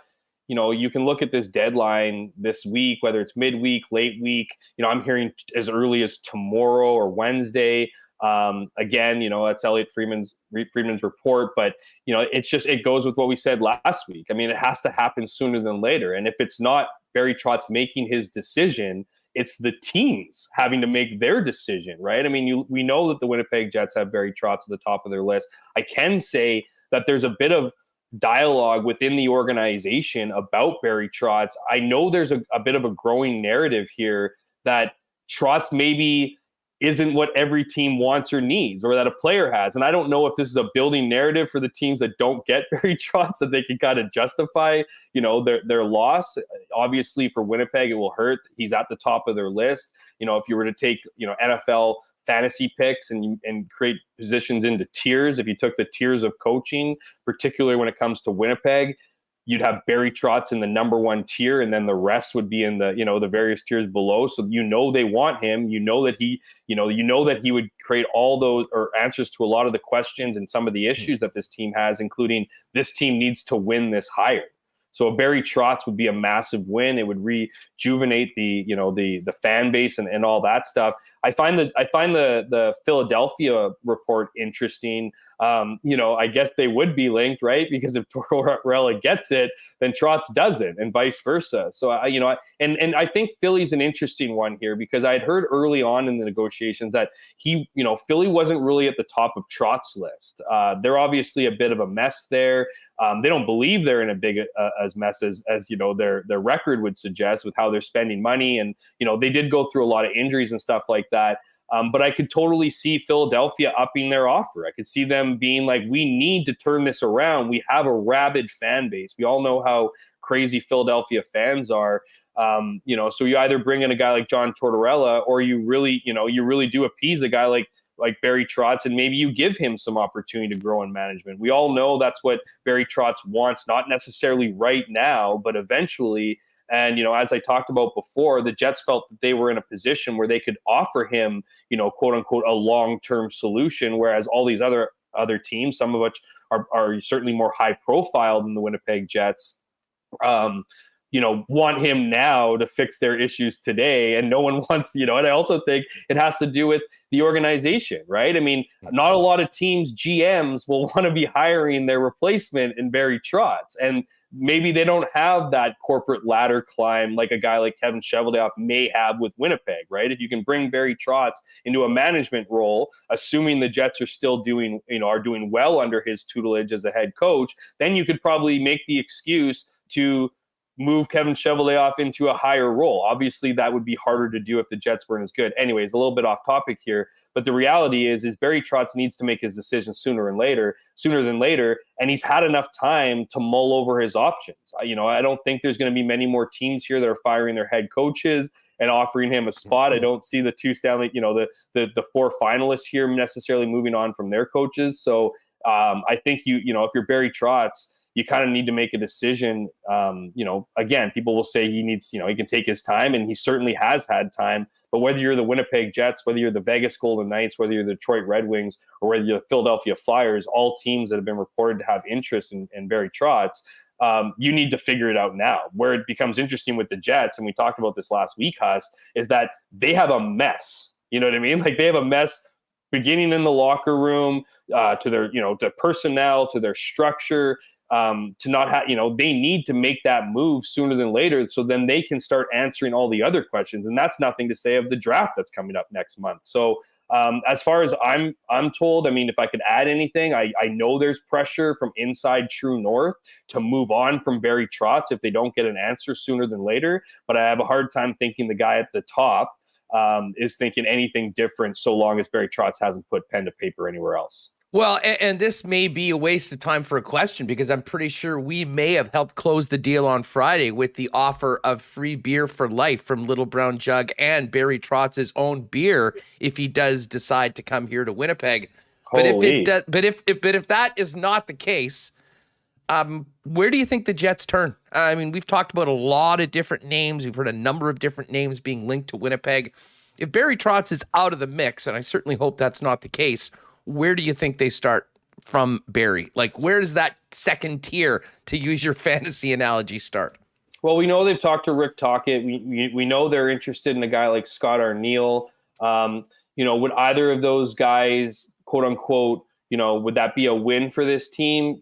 Possibly. I think a lot of fans would enjoy a Rick Tocchet on the bench, or I don't think Claude Julien's in the mix here. I know he had an opportunity with, coaching Pierre-Luc Dubois and Adam Lowry in the World Championship, but I just don't think Winnipeg's, his ideal destination. Kirk Muller, I'm being told, who I know the Jets were, at least interested in to help out with their center situation. I'm hearing he's now being pressed by Calgary and might be the coach in waiting under Daryl Sutter for what he's done. I mean, they're acknowledging that he's done a lot of special things. I don't think that Kirk Muller has any hurt feelings from not getting the job with Winnipeg, years ago, but he's just a guy that I think, certainly a guy that I had at the top of my list is someone who could help out this team, something a lot of scouts around the league really love, those people who are in the know. I don't think Derek Lalonde is going to be a guy that the Jets, are going to be able to go after. I honestly think it's almost kind of feeling like Trotz or bust. Sorry, I shouldn't classify it as Trotz or bust. I can see this team going to some of the usual suspects. I can see this team, if they don't get a Barry Trotz, I could completely see True North hiring like a Pascal Vincent and then having more say than they would over a Barry Trotz or maybe a higher profile name on deciding who the assistant coaches are. So I think that's might be their, might be True North's silver lining in not getting Barry Trotz is, hiring a guy who they know and they respect in Pascal Vincent or someone of the like, and then having kind of the pieces around him filling it out in the way that they see fit. But I mean, again, I think Barry Trotz is the guy that they're going after. I think they're the ones holding their breath. But, what about Montgomery? What about Montgomery? I found it interesting. Right. Yeah, I mean, he's a guy that certainly has, coached in the National Hockey League, and actually he was doing quite a good job before off-ice things sort of took him away. I mean, I don't know how much to make out of spending 1 year here with the Moose in the late 90s, but certainly, at least it would open the doors. You'd have that relationship. I mean, do you think that he would be another guy that would be in that mix, in that tier just below Barry? Yeah, I mean, absolutely. I can't believe I forgot his name. It's an interesting hire. I do think that, some of the off-ice stuff is, I think we can move on from that. I don't think it's certainly not a situation like a Joel Quenneville or some other coaches that, in the past have had a bit more of a, Mike Babcock, some of the more higher profile, crap that we've seen from coaches over the past. But yeah, definitely a possibility. I'm with you. I do think there's a connection there. I certainly think there's an appreciation for Manitoba. Like, a lot of people go, well, why can't True North find anybody else outside of their inner circle or anyone who has connections? Well, I don't know if it's so much them wanting to zero in on people that they necessarily have connections to as much as, or as equally to it being them kind of knowing what Winnipeg has to offer, what the province has to offer, whether you've been here for a year or grew up here or whatever it is. You kind of know. And I think True North has a good reputation amongst those people. I mean, they treat their players right. They treat their coaches right. So I wouldn't be, it's not surprising at all that someone who's come through Winnipeg would be interested in making a return. The other thing with Jim Montgomery too is, I mean, he played for the Moose for that one season, but he's a guy that the Jets have leaned on, for scouting opportunities, right? I mean, he was a big NCAA guy. So there's a lot of connections there. And I think, he's somebody that, might be a very positive addition. I don't know much about Jim Montgomery's style per se, but he obviously was able to do some good things with Dallas before things went off the rails. And he would be a coach, I think, that, would be a qualified coach, certainly, and would probably fit those boxes that we talked about, needing some respect from the players right away. I think he gets that, or at least I think he checks that box, but we'll see. Now, of course, the coaching search remains number one on the list, but there are so many other things, including figuring out who's going to be here and making some big decisions on key players. Mark Scheifele's at the top of that list. Earlier in the show, Jeff, we played the clip from Frank Saravelli on the DFO Rundown on the weekend, talking about Scheifele developing a reputation, as Frank's reporting, as a complainer, and it really being a pivotal moment, I think, for the franchise when it comes to a guy that was always thought to be the franchise player. What did you make of that, and where do you see this going from here, and how much does it have to do with who the new coach is?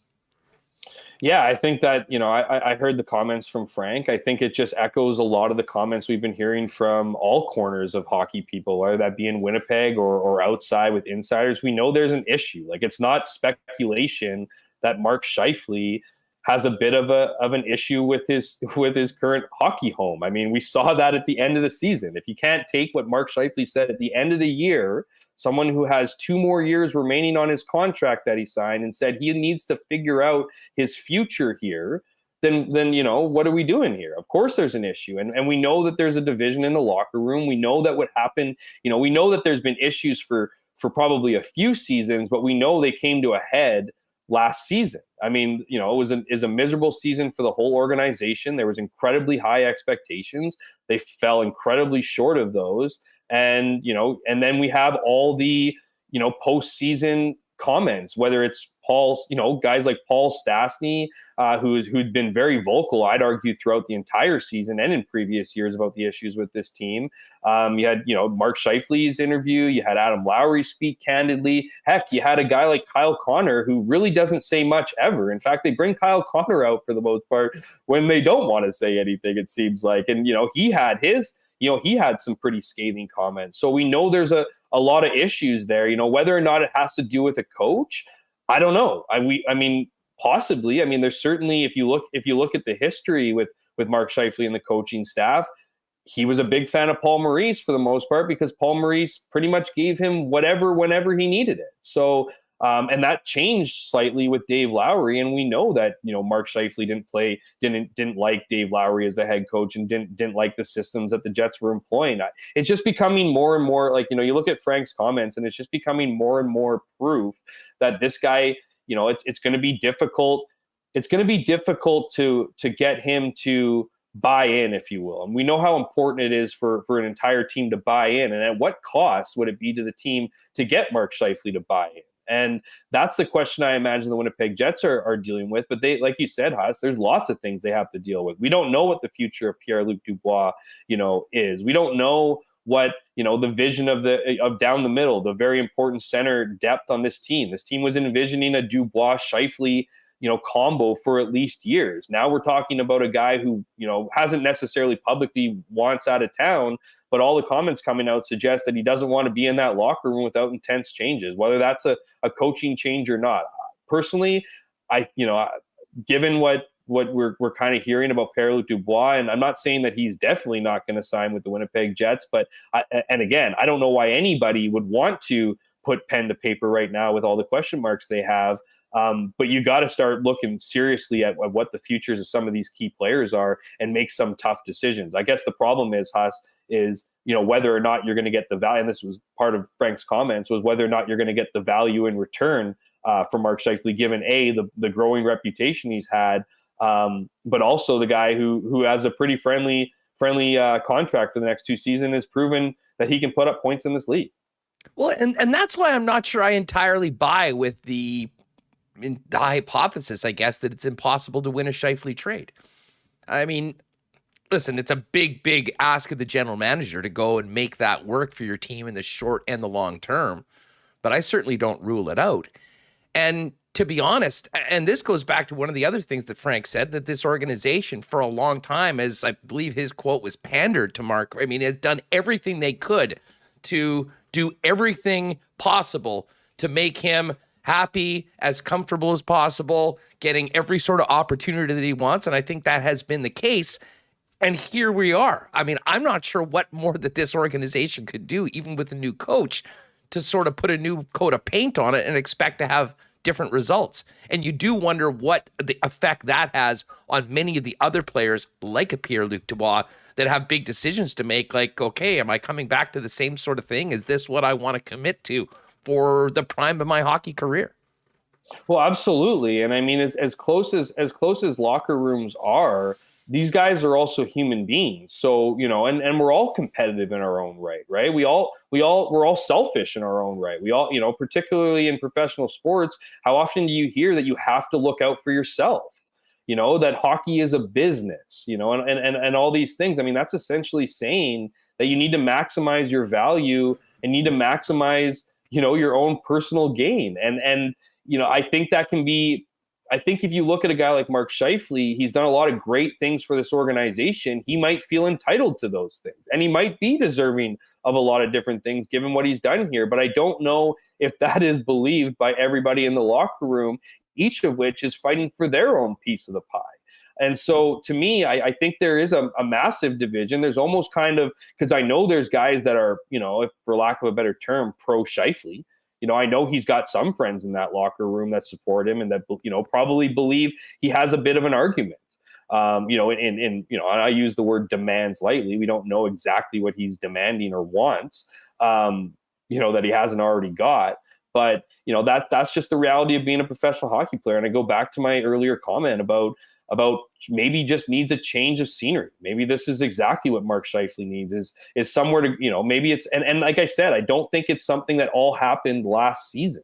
I think this has been a bit of a slow burn, and it kind of, the house came on fire last season. And now guys, and let's be clear about something. We're going to talk about Mark Scheifele and Pierre-Luc Dubois, two very important pieces of this team's future, puzzle in the present and future.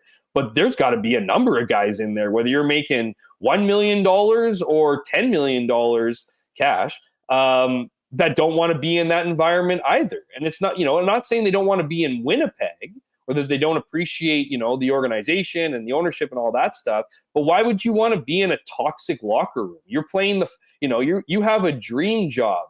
If going to work as a professional hockey player is not fun, why do you want to be there? And so I would imagine that, and that's probably part of it. I don't know how you bring in a bunch of guys and, try to figure this thing out when everybody has their own interests at play. And so, it will be a fascinating summer. I'm very curious. I'd love to be a fly on the wall for some of these conversations with not just the leadership group, but some of the deeper players too, and just kind of get a better grasp of what needs to be fixed here and how easily or how difficult it will be to do just that. Well, of course, that's a big part, I'm sure, of any conversations they're having with the new head coach. And, once that happens, I think maybe we'll see a little bit more movement on some of these other issues. Jeff Hamilton's with us from the Winnipeg Free Press. Hammer, let's flip over to the Winnipeg Blue Bombers. What a crazy way to start the season. I don't know if we want to say the Bombers got away with one, but I'll tell you what, I didn't have Drew Brown being the hero of the game on the bingo card before that happened. I mean, what did you make of the performance overall and the sort of shocking the way it ended with a guy that many people hadn't seen play very much come off the bench in the final minute and a half and lead the Bombers to a victory? Yeah, Huss, what a great start to the CFL weekend. Never mind with Calgary and Montreal having a barn burner, and then of course Winnipeg and Ottawa battling it out to the literally final seconds. I you know what, I think as I wrote in kind of my 5 takeaways, look, the Bombers are a good team. I don't think they're as good as the 2021 outfit. I do have a lot of comments about both sides of the ball. I thought the offense, if I could sum it up in one word, was just uninspiring. They went through a stretch through the second and third quarters. I think they had 5 possessions between the second and third quarter. 4 of them were 3 and outs, and one was lost. One was the fumble that ended the drive. So there was just and the thought I had was, who's going to be the playmaker here? Who's the guy who's going to step up and make a play? And, I looked at, the guys you would look at in at least the last year, and in some cases, few years and even more, it'd be number 33, Andrew Harris would come in, and whether it was a 10-yard run, he'd get up and he'd flex and you could feel the energy in the huddle. Or it'd be Kenny Lawler, who'd pinpoint a ball and make a great athletic catch to move the ball downfield and spark this club. And we all know that those guys aren't here anymore. And I just felt like it was, I'm trying to be a little careful not to be too definitive in statements because it's just one game, but it's the Ottawa Redblacks. And I mean, they're not the 3-11 Ottawa Redblacks. I think they're going to be a lot better than I predicted them this year. I predict them not to make the playoffs. Maybe I'll eat crow on that. Maybe not. It's still a long season. But I also think that, they certainly are improved. Jeremiah Masoli looked legit. You know what I mean? It was crazy that he was able to put up 380 yards through the air, and didn't get the end zone a lot. So as much as it was easy to, we move over to the defensive side of the ball, we knew there were going to be growing pains in the secondary. When you don't have Brandon Alexander to start, ultimately your quarterback of the secondary, Mercy Masson, which I know they didn't have in 2021, but he would have been a key part. You wouldn't have to play, and nothing against, Donald Rutledge. He's the guy who, he's a rookie, so I thought he played pretty good for his first CFL game, but a guy like Mercy Masson, who has the experience, knows the game, all that stuff, that's another big loss. And of course, DeAndre Alford isn't here anymore. So you still have quality players in that secondary. You still have guys like, Deatrick Nichols, who is just a great player. You have guys like, Winston Rose got torched. Nick Taylor. Well, no, I'm getting to that. Nick Taylor, and then you have a guy like Winston Rose, who Winston Rose is a great football player. He's a great human, great football player. He will continue to be a great football player. But in that line, he got, to your words, Haas, absolutely torched. And I was, I'm very careful to criticize members of the secondary. I'm not a you have to go back and watch the tape. You have to know the calls.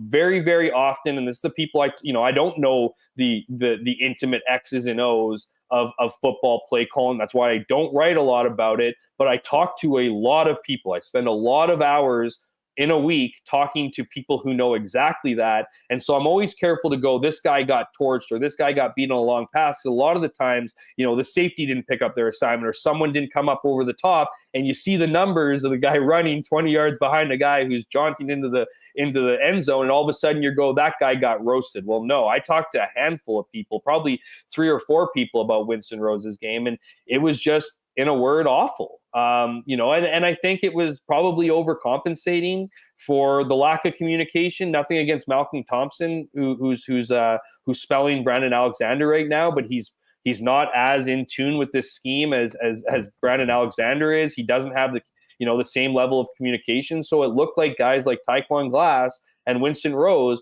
were trying to go out of their way to make plays, right? I mean, you often hear Mike O'Shea say, we want guys to make plays, but within the defensive structure. I don't think that was the case with either of those guys, particularly Rose, who at one point got beat on a 54-yard gain from a guy named Marco Dubois. And if you don't know who that is, it's because you shouldn't. He's a fullback that lined up as a tight end, and you watch it, and he just straight up beats him. And so, but here's the best part about it. I know we're taking a bit of time here to, dump on Winston Rose, but he is a quality player, and I do believe he will bounce back, and he has deserved, the benefit of the doubt for what he's done for this team. But, and overall, it's one of those things, if you could sum up the game, it was one of those, thank goodness that they got the victory for those players, because watching tape is not going to be fun. It wouldn't be fun the last couple of days, but it is a lot better when you got 2 points in the bank rather than the loss. Yeah, no doubt about it. And I think the reason why we sort of bring it up is that it was somewhat shocking. I mean, there's a lot of question marks on the club, with new players coming in. 30 wasn't supposed to be one of those questions, and that's why it sort of did. And of course, they also got, a mulligan, if you will. I mean, Ackland's inexplicable drop on what would have been a sure touchdown early on would have made those numbers look even worse. So that was back to the offensive side of the football, though. I mean, a huge story in camp was Andrew Harris is now in the Toronto Argonauts. It was time for Brady Oliveira and Johnny Augustine to sort of take over. Early results, not good. What were the takeaways from the lack of success running the football? You know what? I don't have an explanation for it, as far as I don't think we were expecting them to go guns blazing, necessarily. I mean, and give credit to Ottawa's defense. They played well. They stuffed lanes. There were a couple good plays by Brady Oliveira in the passing game, or at least one particular game that helped set up a score. But all in all, I just think that they couldn't establish it. And if you can't establish it early, then you kind of get away from it. That's true whether it's Andrew Harris or Brady Oliveira or Johnny Augustine. It doesn't matter. I mean, we've seen games in the past where, if you don't establish the run game early, how many times have we written that Andrew Harris needs more than 13 touches in a game? You know what I mean? We wrote about it a lot over the last few years. When they don't win the game, it's like, well, why didn't they give it to Andrew Harris more? I guess you could make that argument with with guys like Oliveira and Johnny Augustine, given the limited carries they have. But the reality is, if you're not moving the ball, if you're not establishing that run on the ground, getting 4, 5, 6 yards, setting yourself up in a good position for second down, then you tend to move away from it, or you try to be a bit more creative with sweep passes and stuff like that. So I don't really have a lot of, a big explanation as to why. Maybe, credit the Redblacks defense. Maybe it's some growing pains on the offensive line, which I know has a ton of returning guys, but even one guy, might be a change. I'm not putting this on Jeff Gray by any means. I'm just saying as they work and figure things out. Patty Neufeld didn't have a full camp. Again, not putting on him either. I still thought they were okay in providing protection, but overall, like I said, I mean, it's not going to be an easy thing for Brady Oliveira or Johnny Augustine or the combo to fill those shoes. And it's more than just, with Harris, it's more than just yards. It's energy. It's confidence. You'd hear guys from the offensive line say just 33's presence in the huddle was enough to get going. I'm not sure if they have necessarily the same level of excitement for the other guys at this point, but maybe they will. Hammer, we mentioned the heroics of Drew Brown coming in off the bench and leading the Bombers to the winning field goal, which was a very positive development, no doubt about it.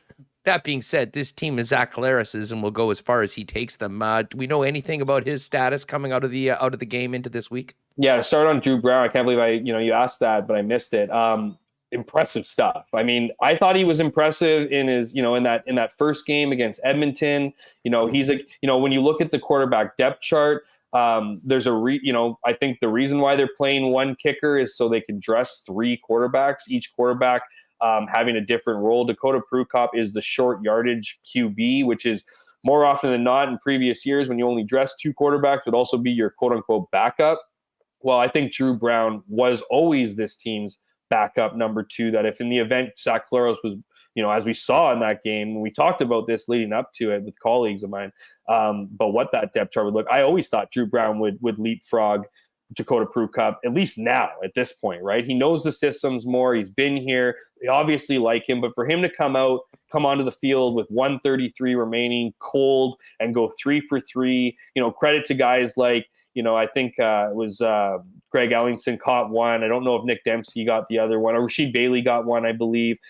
Key throws to move them down the field. And I think if you're a Bombers fan, what more proof do you need that this guy's a quality backup? Now, I'm not saying he's the end all be all, that it's just one play, but for him to come in the circumstances he did and lead this team to a game-winning field goal, heck, we've seen backup quarterbacks get entire games. Like we saw, Sean McGuire last year after spending years on this roster and then does nothing. For him to come out and do that was incredible. As for Zach Collaros, the Bombers are optimistic, as we know just from the game.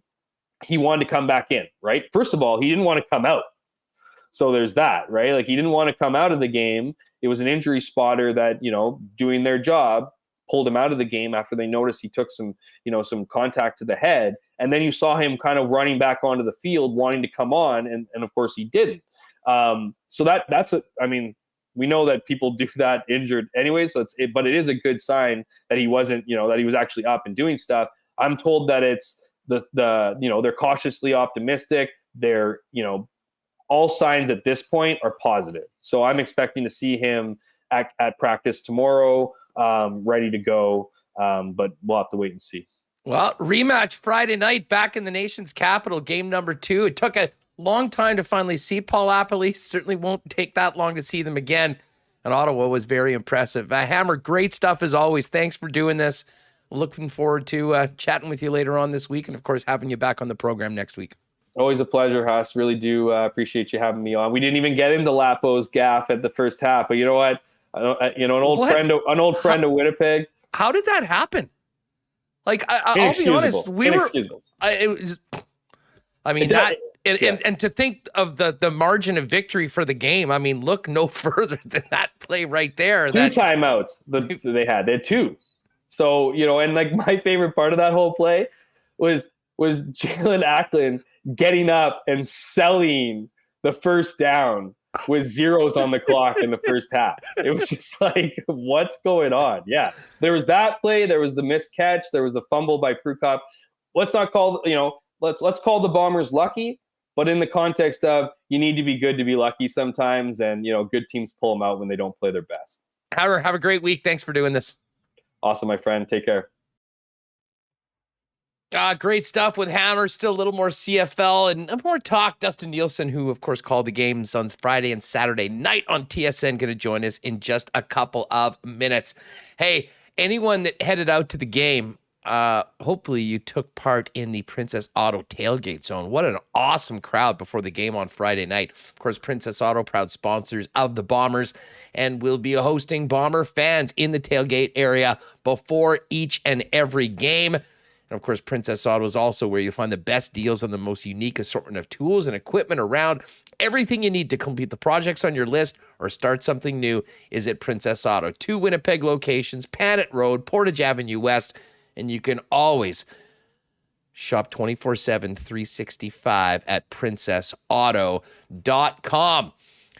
Texting our boy Nick from Nick and Nicky DQ. Going to get out on the golf course with him out of Breezy on the weekend. Really looking forward to that. And we might have to make a pit stop at one of the 4 Nick and Nicky DQs before or afterwards for one of those delicious blizzards. I got to try one of the Royal Blizzards. I'm very intrigued by the chocolate or peanut butter filling. and of course, some of the all-new stack burgers that are all the rage right now. Pop down and see Nick and Nikki at any of their 4 locations, the DQ in Niverville, DQ Northgate, DQ Polo Park, or DQ St. Anne's.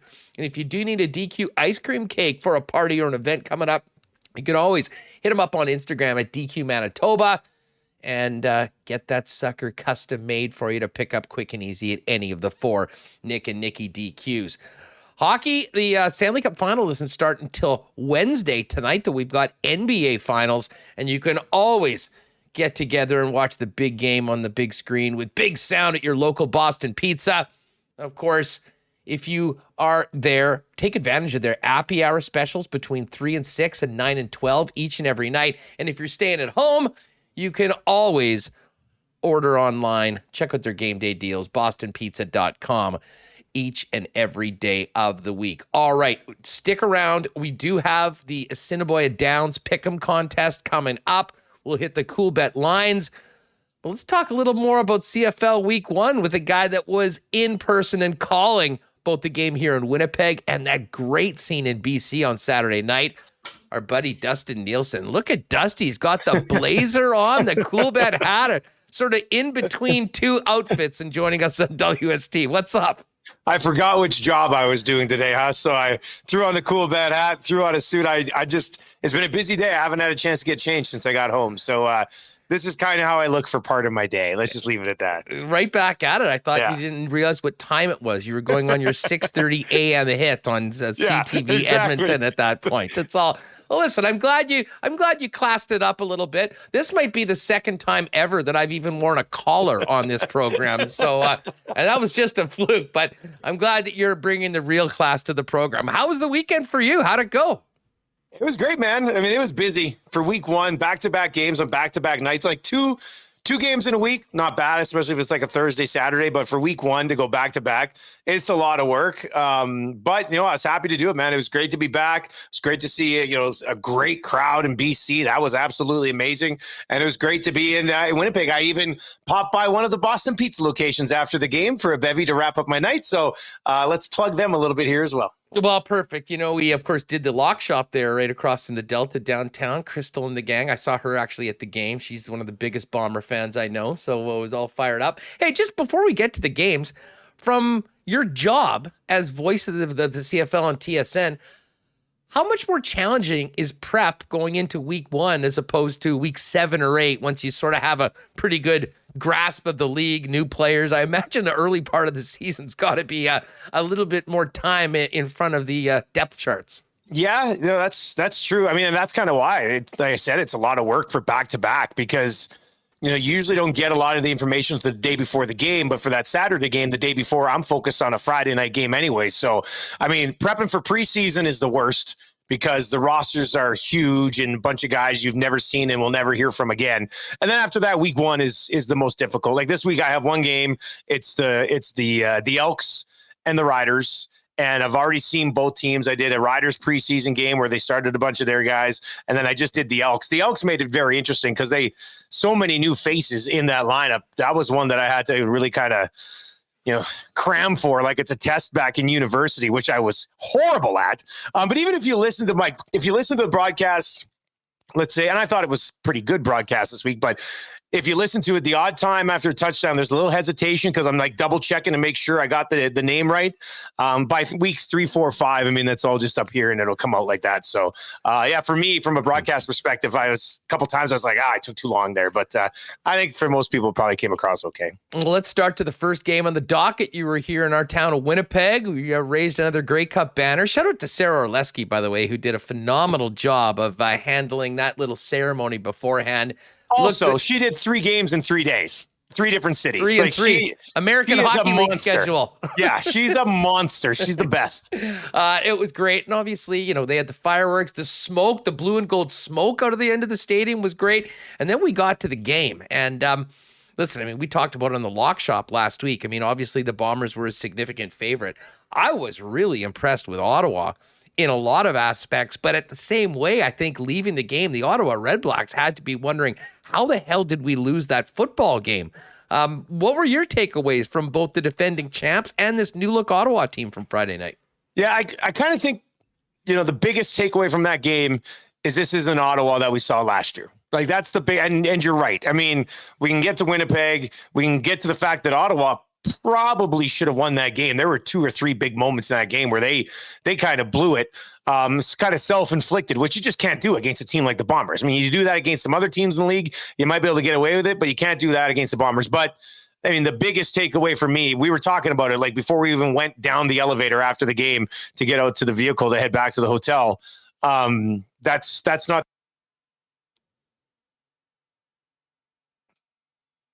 expecting them to do anything offensively. You're like, well, maybe they'll get a touchdown tonight. Jeremiah Mazzoli looked excellent. Jeremiah Mazzoli, the one thing that I thought he did that not a lot of people did at all last year was he attacked that Bombers defense. Like Mazzoli did not just settle for checkdowns. He was getting out of the pocket. He was getting on the run, and he was taking a lot of deep shots. So if you're an Ottawa Redblacks fan, man, I know you might even be a little disappointed with the loss because of the way it went down, but you got to be pretty excited by what you saw. And as a broadcaster, I think that's great for the league. If Ottawa can bring an offense like that to the table, that's going to be really fun. And look, last year, not a lot of people wanted to watch the Ottawa Redblacks in the second half of the season. And this year, that is certainly not going to be the case, win or lose. Yeah, no, they look great. I mean, the Ackland drop early in the game, which was a sure 6. I mean, on defense, Zach Collaros made a nil-time throw that probably should have been picked off. But maybe the most bizarre play in the entire game was what happened at the end of the first half with them not getting a field goal attempt. I mean, we were in the stands wondering what just happened. Yeah. Did we miss something?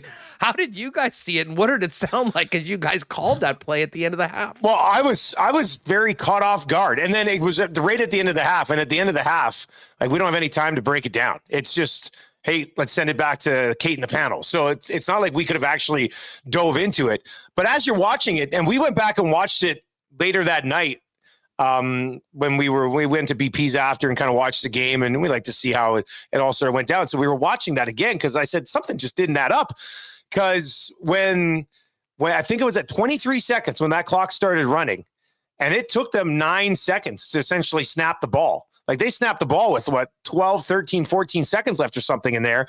By the time the ball was caught, there was 6 seconds left, and you still could have had time to, get down. And if they touch you have a chance to get a field goal, which is what I think LaPolice was probably thinking you'll be able to do. There's 23 seconds when that clock started running on you.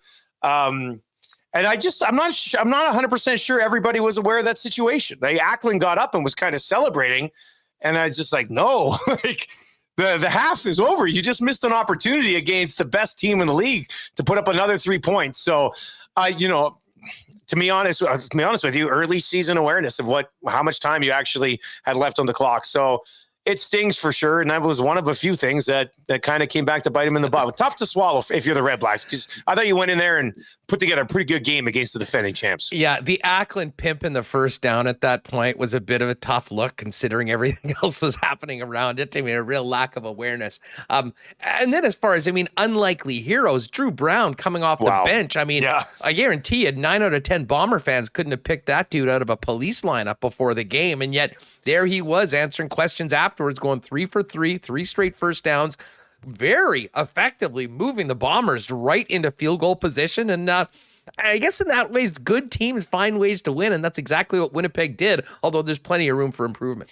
Well, you can pick him out now because he's got that little bun, right? He's got a little man bun up there, so you'll be able to pick him out. I think he's just a laid-back dude. Like, when you watch him talk after with Sarah, you're like, oh, yeah, he was probably very calm in the situation. And the one thing, and I did one of the Bombers preseason games, and I thought he looked like he controlled the offense. Like, it didn't look to me like he was in over his head. So when they went to him, it's obviously a fascinating situation. Collaros is coming out of the game. They're bringing in Brown. Let's see what he can handle. And you know what? With the state, Collaros did look a little rattled. His head went down hard on the turf after that play. I'm not sure he would have been stable enough to do what Drew Brown did in that situation. So I think it really worked out for the Bombers that they had to go to Drew Brown.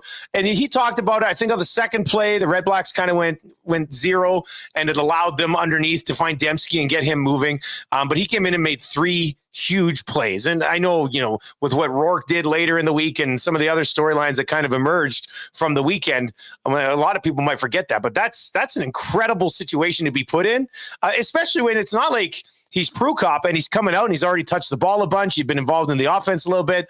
This guy hadn't touched anything. He's technically the backup and Prukop's the short yardage guy.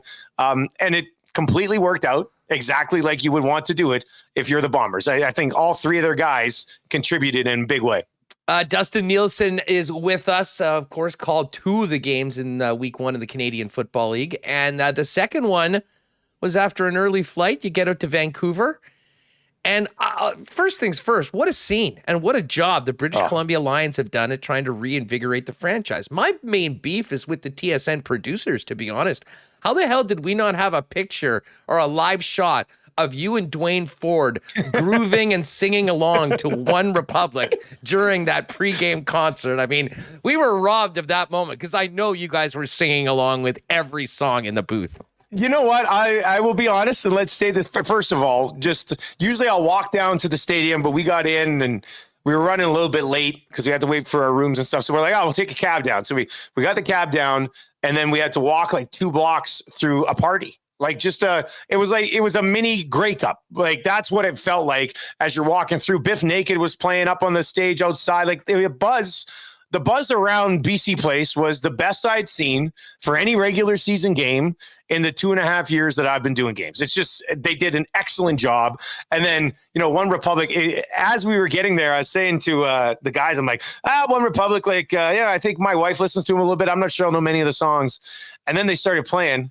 And I was like, oh, yeah, I know this song. Yeah, that's a really good song. And then they did another one. And I was like, oh, I know that one too. Like, that's a really good song as well. So I thought they put on a pretty good show in there. And then, we picked a few of the songs to kind of package in to the broadcast before we kicked things off. People sure seemed into it. Oh, man, it was like, it was a good time. It was a good time. Now, it was interesting because I thought they were only selling there was 4 sections up top they were going to sell. And there was people sitting at about probably 40% of the top, maybe 35% of the top. So I wonder if they just let people who bought tickets anywhere kind of slide up to the top. And maybe that's why that lower level didn't look sold out, even though technically it was. But people were loving the concert. Those guys put on a good show. I thought it was nice when you're trying to find ways to connect with different people and just get them in the building.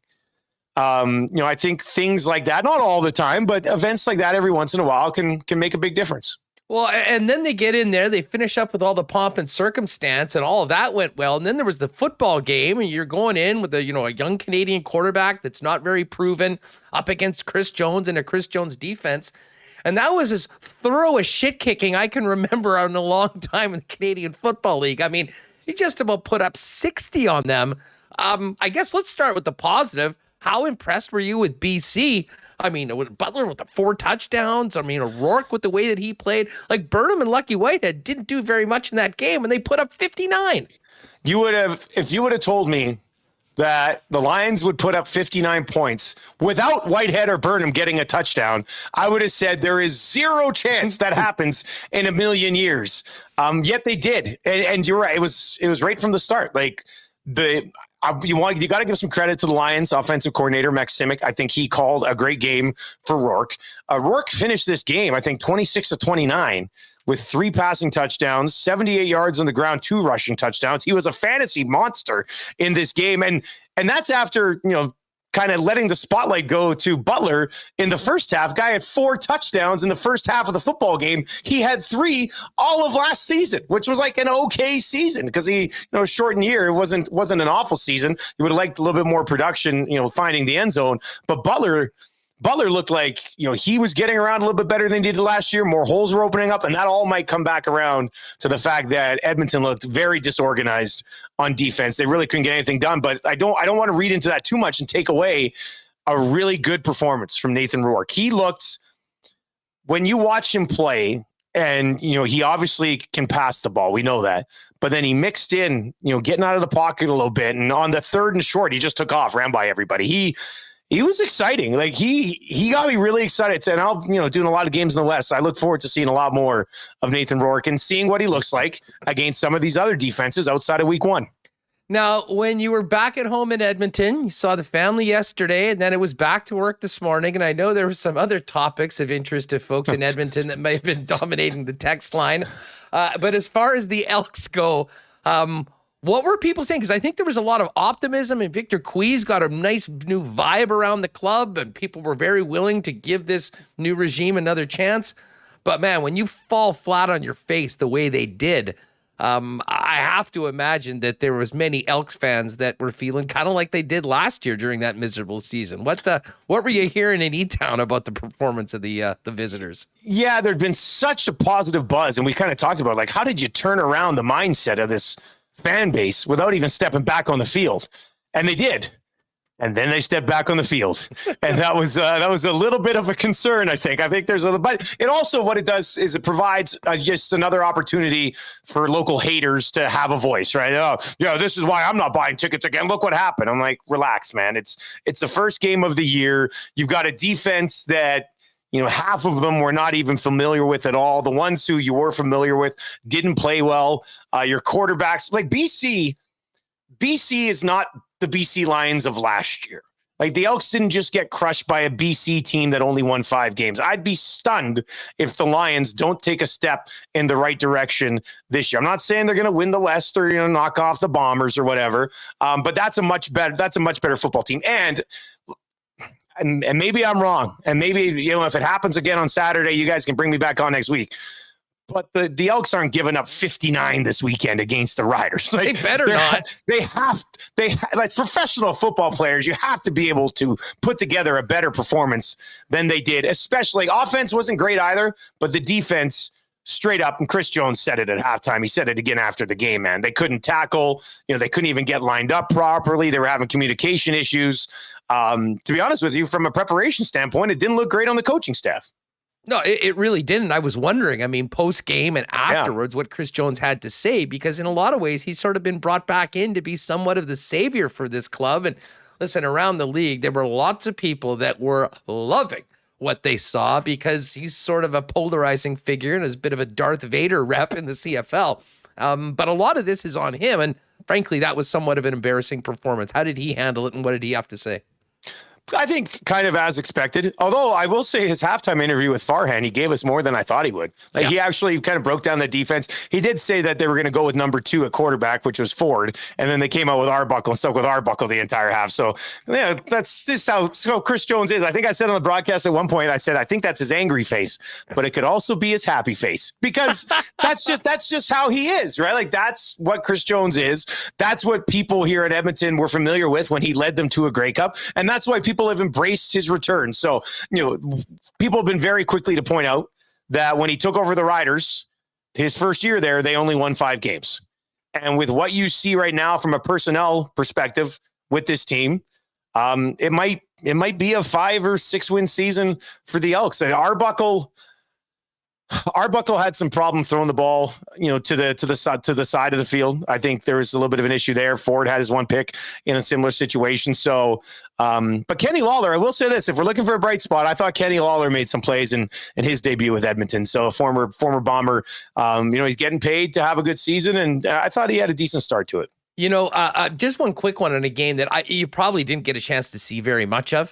Considering you were prepping for the late game that night, but I found it very interesting. The Hamilton, Saskatchewan game, with just the lack of much of anything from that Hamilton offense. Especially when we all saw what Jeremiah Masoli was able to do against the Bomber defense on Friday.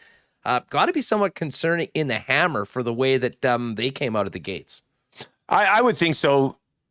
Even without Mazzoli doing what he did, even without Mazzoli going out and throwing for 380 yards against the Bombers, I know a chunk of that came on the last play when they were just trying to get the ball up the field. But still, he was like at 330, 340 before that. To see him go out and do that, and then watch, kind of a conservative approach from Dane Evans and the Ticats. And I try to watch every game, even the ones I don't do. And I watched the first half of that game last night, and I guess I picked the wrong half to watch because there was nothing going on either side of the ball, and luckily for the Riders, they made some plays in the second half, got to the end zone a couple of times, and made a difference. So I'm interested to watch the second half of that game here and actually see where the separation ended up being, because as everything we saw in the weekend, that first half of the Riders Ticats game was probably the most. I know there was a blowout in BC, but at least it was the home team blowing things out and people were loving it.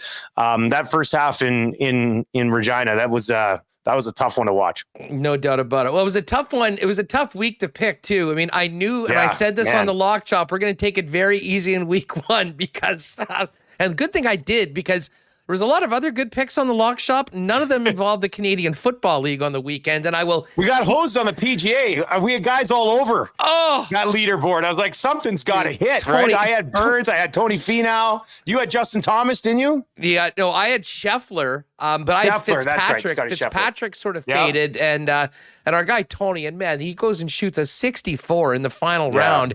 And it never really felt like he was that close because of the way Rory played.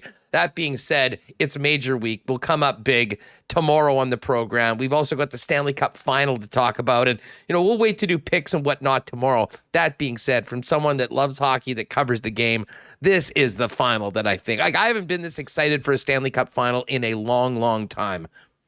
If I said it on my show today, at the beginning of the year, or beginning of the playoffs even, if I could have picked any two teams, it would have been Colorado and Florida. Like, I was pretty high on Florida. I think the Panthers and Avs would have been an amazing matchup. But if not Florida, then the Tampa Bay Lightning. Like, this is, from a storyline perspective, my goodness, you got a team looking to become essentially the first modern day dynasty. I mean, they're looking to win 3 in the Stanley Cup era or in the salary cap era, where it hasn't been done. And maybe it's fitting because they can get around the cap a bit with some of the taxes and things like that, which is kind of tells the story. But they're going up against this Colorado team that, I mean, they're phenomenal. They're absolutely phenomenal. For me, I'm simplifying it way too much, and we'll talk about our picks on Lock Shop tomorrow. But I've taken Vasilevsky over whatever Colorado's going to throw at you in net. So that'd be either way. It's a huge accomplishment. Colorado knocks off a 2-time defending champion to get McKinnon his first Stanley Cup with a great team there, or Tampa makes it 3 in a row, knocking off the best team in the league. Tampa, looking for their 3rd cup, goes in as an underdog. So it's there's a lot to discuss, man. I'm looking forward to it. Yeah, we'll hammer that tomorrow on the Lock Shop. We'll go live at noon Winnipeg time. Check my Twitter. Of course, you should give Dusty a follow as well, at Nielson TSN 1260. And if you're listening on the podcast, just wherever you get podcasts, make sure you search the Lock Shop and hit the subscribe button, and you'll get that in your feed tomorrow afternoon. Before we go, we were just about to hit the cool bet lines, and while I've got you here, I may as well ask you this. We got Game 5 of the NBA Finals tonight, and we've been going head-to-head basically in every single game of this series, and lo and behold, here we are, 2-2. I'm still hoping this thing goes to 7, because while I didn't make a pick at the beginning of the series, the one thing I did was jump on it plus 205 for a 7-game series. Huge performance by Steph Curry in game number 4. That was actually the one great pick that I did make. We sort of said, this is the storybook. He's going to be injured. He's going to come back and do all the things that he exactly did. And now we're at 2-2. How do you see this thing going? Did the Celtics they've been just as good on the road as they have been at home. Yeah. The Warriors are a 4-point favorite tonight. Are you thinking we stay on holding serve the next couple games and get to 7 that way? Or could Boston do a complete reversal and get this win tonight and then have the opportunity to win it at home as opposed to staying alive in Game 6? This has been a tough series to get a handle on, because I still think Boston's a better team, but Steph had that game, right? Like Steph, and I know a lot of people are saying, well, Steph has been by far the best player in this series. But, Clay isn't scoring at where you need him to, but he's scoring. Wiggins is scoring. Poole is scoring. I'm not going to factor in Draymond here, but there's a little bit of depth scoring there, more so than I thought. And with Steph having the series that he's had so far, I think this is probably going to go 7, man. I think it's probably going to go 7. And I was thinking Boston in 6 kind of all along the way. I think Golden State gets it done at home tonight, but the Celtics +4 might not be a bad play. So I'm kind of torn on this, to be honest with you. If I'm throwing some of my own money on it right now, I'd probably just go Warriors money line. I think it's like -167 or something like that. But yeah, it's been a really good series. It's kind of lived up to the hype so far. And I will say this, they're tied at 2 right now. And, you know, when the Celtics look after the ball, they can get the job done. And you got to contain Steph. You can't let Steph do what he just did. However, Jason Tatum has not stepped up yet in this series. And I think Jason Tatum, there's a lot on the line for this guy. Jaylen Brown has been excellent so far in this series, the best player in the Celtics. I think Tatum's got a game coming here somewhere along the way. So I might look at some Tatum player props if you want tonight. But I think Golden State's probably the play at home. 27.5 is the number for Tatum. And just looking at the series right now, you know, we mentioned about the total number of games to go to 7, like over 6.5 games, minus 125 right now. Wow. So still sitting pretty with that plus 205. I mean, I guess if you wanted to hedge it, you could just take the minus 116 on the under and make sure you're coming out. But as we all know, hedging is for gardeners. Yeah. Dusty, great stuff, man. I will look forward to chopping it up with you tomorrow, getting into the U.S. Open, the Cup Final. Blue Jays, of course, and Major League Baseball, of course, that's at the Lock Shop tomorrow at noon before Winnipeg Sports Talk. Sounded great on the weekend. Looking forward to seeing you back here in the Peg, and we'll talk to you tomorrow.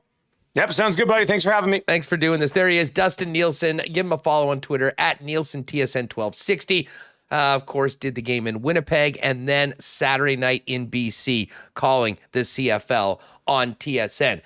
We just got into the cool bet lines a little bit. We can tell you, in addition to tonight's NBA game, not a huge slate of baseball, but the Blue Jays are beginning a series tonight against the Baltimore Orioles. Massive favorite, minus 263 on the money line. And if you want to hit the run line, you can get plus money on minus 2.5 right now. But Jays has certainly been playing well. Won yesterday, won the series against the Tigers.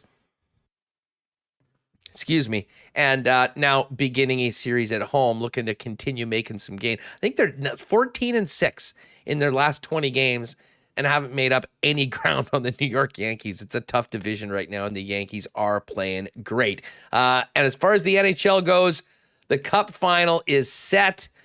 Tampa Bay, a underdog in the series, plus 147. Avalanche, minus 182. And Colorado at minus 154, home favorite in game number 1. The Tampa Bay Lightning, plus 131 on the road. Head on over to CoolBet. If you haven't bet there before, use the promo code WST on your first deposit. Hook you up with a 100% bonus on your first deposit, up to $200. Hey, a shout out to our friends at Canadian Club. I saw quite a bit of CC being enjoyed at the game on Friday. Of course, the Rum Hut was packed, the Jim Beam Stillhouse, and all the great Canadian Club products available at the stadium. And if you have not already tried the new taste of Canadian Club and ginger ale, it's ready to drink for you in 6-packs at Manitoba beer stores and at liquor marts. And if you go to the Canadians beer stores right now, they got a special promotion. You buy a 6-pack of the CC and ginger, you get a free Bombers slim can koozie. Everyone knows, big koozie guy, very important to have throughout the summer. And you'll be entered to win a Winnipeg Blue Bombers autographed jersey. There's one to be given away in every Canadians bottle shop. So check out the CC and ginger there. Let's get Michael Remis back in here because we do have to get to our Assiniboia Downs picks. And folks, grab a pen right now because we've got a great way for you to play with us and win a night with a guest along with us at Assiniboia Downs for the world famous prime rib buffet that I'm still buzzing over after enjoying it last week. And what we're going to do is you're going to have the opportunity to pick the winner of race 6 tonight. You will send it over to our friend Sherry at Assiniboia Downs. She's going to compile all the winners. We're going to do this over the course of the next 6 days of live racing. And the top 5 folks will get to bring a guest, hang out with us. Maybe we'll go down into the winner's circle after one of the races. So here it is. We're going to go to race 6, but you need to email your pick for the winner, add in your name and your phone number as well, just so she can track it, to Sherry G. That's SHERIG at asdowns.com. If you're listening on the podcast, again, race 6 winner, name and phone number, Sherry G. That's SHERIG at asdowns.com. So let's get to our picks. Live racing, of course, back tonight, tomorrow, and Wednesday. We're on the normal Monday, Tuesday, Wednesday schedule now for the rest of the summer after 2 short weeks to begin it all. And Remo, I've got a slight lead so far in our head-to-head competition, but with a new week, hopefully comes a new wave of luck for both of us, but especially you. Slight lead. I think you're beating me by quite a bit here. So I got some ground I need to make up, and there's the thing. So we'll see. I'll be making my pick in race 6 if anyone wants to hear who's gonna win or lose on it. But should I go here first? Yeah, sure. Or Why don't you fire your picks for everything other than race 6, and then we'll do race 6 together and pull up all the horses so people can see what they want to select, and then send the email into Sherry over at AS Downs. Okay, here we go. I'm pulling it up. I'm starting with race 4. I'm doing a $5 Quinella 1-7. So dot dash dot. I don't know if that's Morse code or what. And Maybear. Anyways, they're going to finish 1-2. I don't know which order, but thankfully I'll win either way. So that's my picks for a $5 bet. And I'm doing a $10 Quinella in race 7. I'm going with the Qs tonight, the Quinellas. 2 and 3. Call the Cops and Not Afraid. I'm pretty familiar with these horses from last year. This is a big field, 9-horse race in race 7, but I think they're going to finish 1-2. Nicely done. Okay. Not Afraid. Okay, hold on to your race 6 pick. I'm going to start on race 1. We're going to throw $4 on a 2-3 Quinella, Bite the Bullet Bro, and Bunch of Cash. Great names. So we'll do $4 on that. We're going to do a $1 trifecta box, which is a $6 bet. I'm going to pick 3 horses, and they can finish in any order on the triactor box and get the $1 triactor. I'm picking 1, 2, and 5. So Rite of Vengeance, My Trude, and Brown Owl. That's a $6 bet. Going to race number 4, very close to what you had selected, but not quite. I'm going to go with the 1-6 Quinella. So I'm with you on dot that dosh, but I'm backing Hot Linda. So Hot Linda and Dosh Dat Dot. That's a $5 Quinella. And then this brings us to race 6. So again, folks, take a look. Remis, you can get these up right now. Let's roll these down. You need to just pick whoever you think is going to win and send it in. What's interesting is Not a Doctor, number 6, I think was the clear favorite early on. Well, Not a Doctor's been scratched. So this is a pretty wide open race. The early odds, 30-1, Hey Let's Tango, number 1. Amma Star, number 2, was 25. We Need VLTs, Please, number 3. That's my selection, by the way. I'm putting $5 on number 3 to win. That's my pick. We Need VLTs, Please. 10 was Benny Bob. 15 was Lenny Zeal. 8 is Cheers to Mom. 5, Call Me Captain, which I guess would technically probably be the favorite by these numbers with Not a Doctor not in it. And Stormy Barbados, number 12. So again, there's no horse 6. So 1, 2, 3, 4, 5, 7, 8, or 9. Make your selection. Email it to Sherry, SHERIG, at asdowns.com with your name and your phone number, and we'll compile the winners. If you miss a date, not a big deal, but if you play each and every day, you'll have a better chance to win and join us at the Downs for that great buffet dinner and what should be a great night. All right, Remo, who are you picking in race 6? I'm on Cheers to Mom. Cheers. So I'll drink to that, and hopefully I can pull out a winner. $5 on Cheers to Mom for me.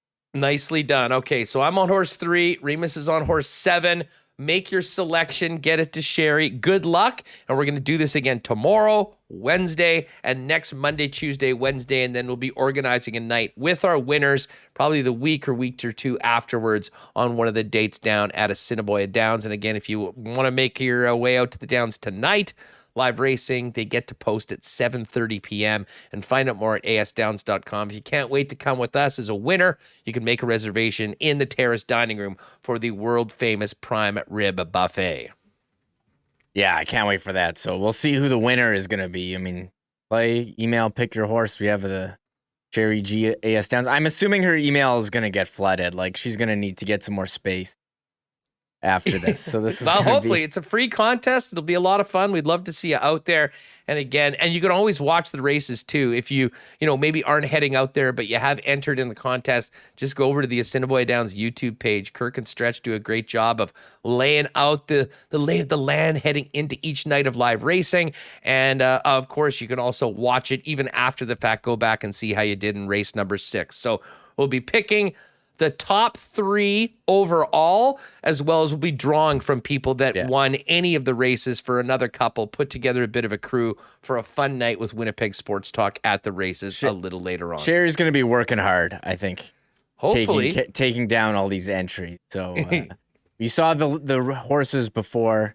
You can scroll back, or I'll bring them up one more time on the list. And T will asking who names these horses. The owner names the horses. That's what I said. That was my answer. I don't know who else it would be.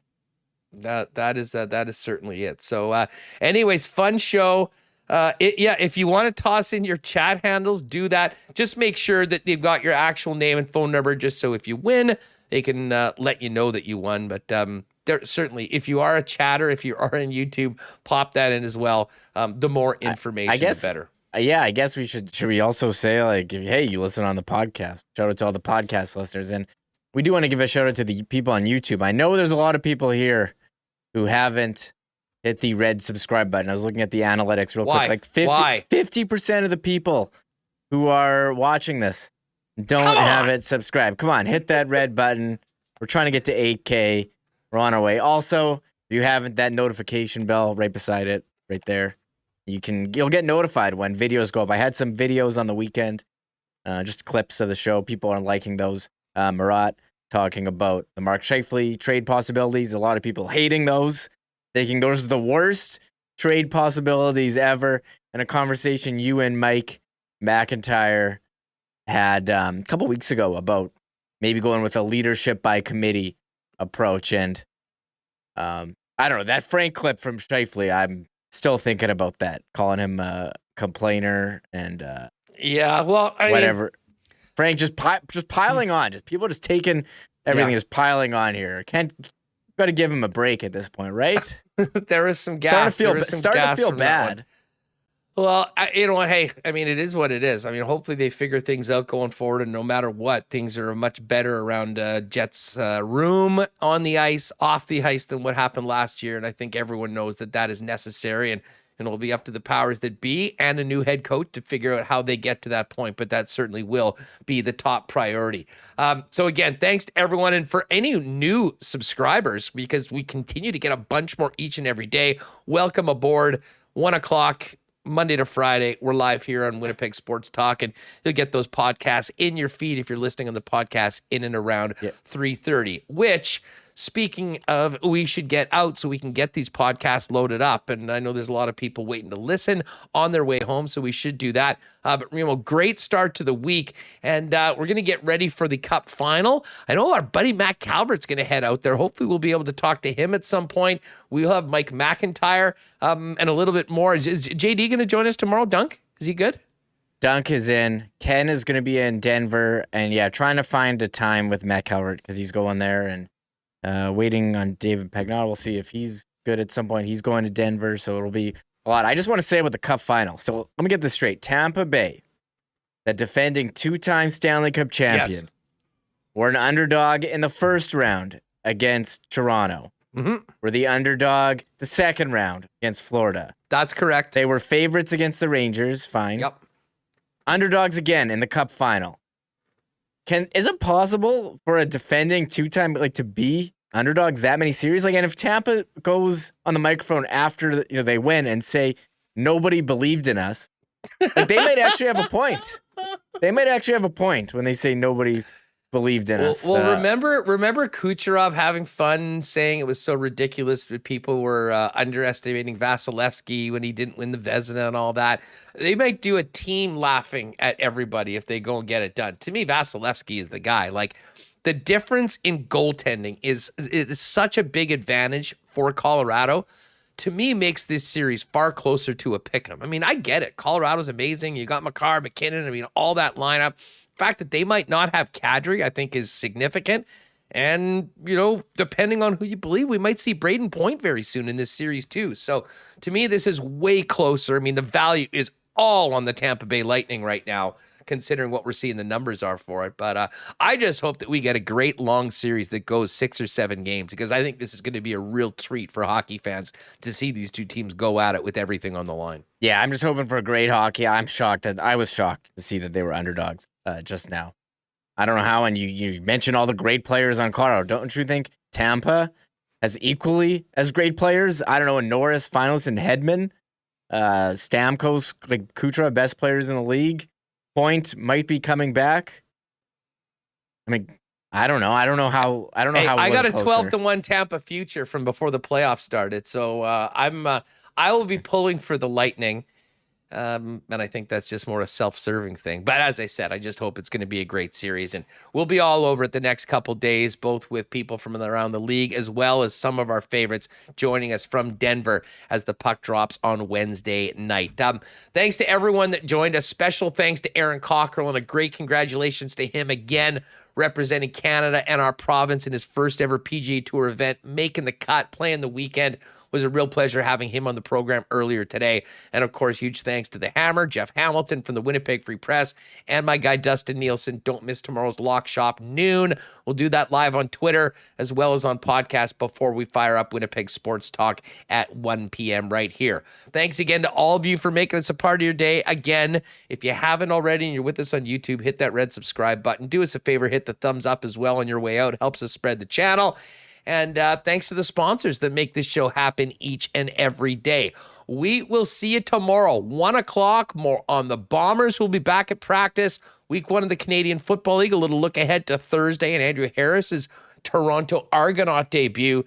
And, of course, the latest on the Winnipeg Jets coaching search, scuttlebutt from around the league, and a countdown to Game 1 of the Stanley Cup Final. For Michael Remis, I'm Andrew Paterson. Thanks for being with us. Have a great night. We'll see you tomorrow on Winnipeg Sports Talk.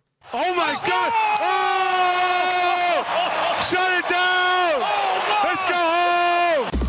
Thanks for tuning in to Winnipeg Sports Talk Daily. Make sure to subscribe on YouTube and your favorite podcast feed at winnipegsportstalk.com.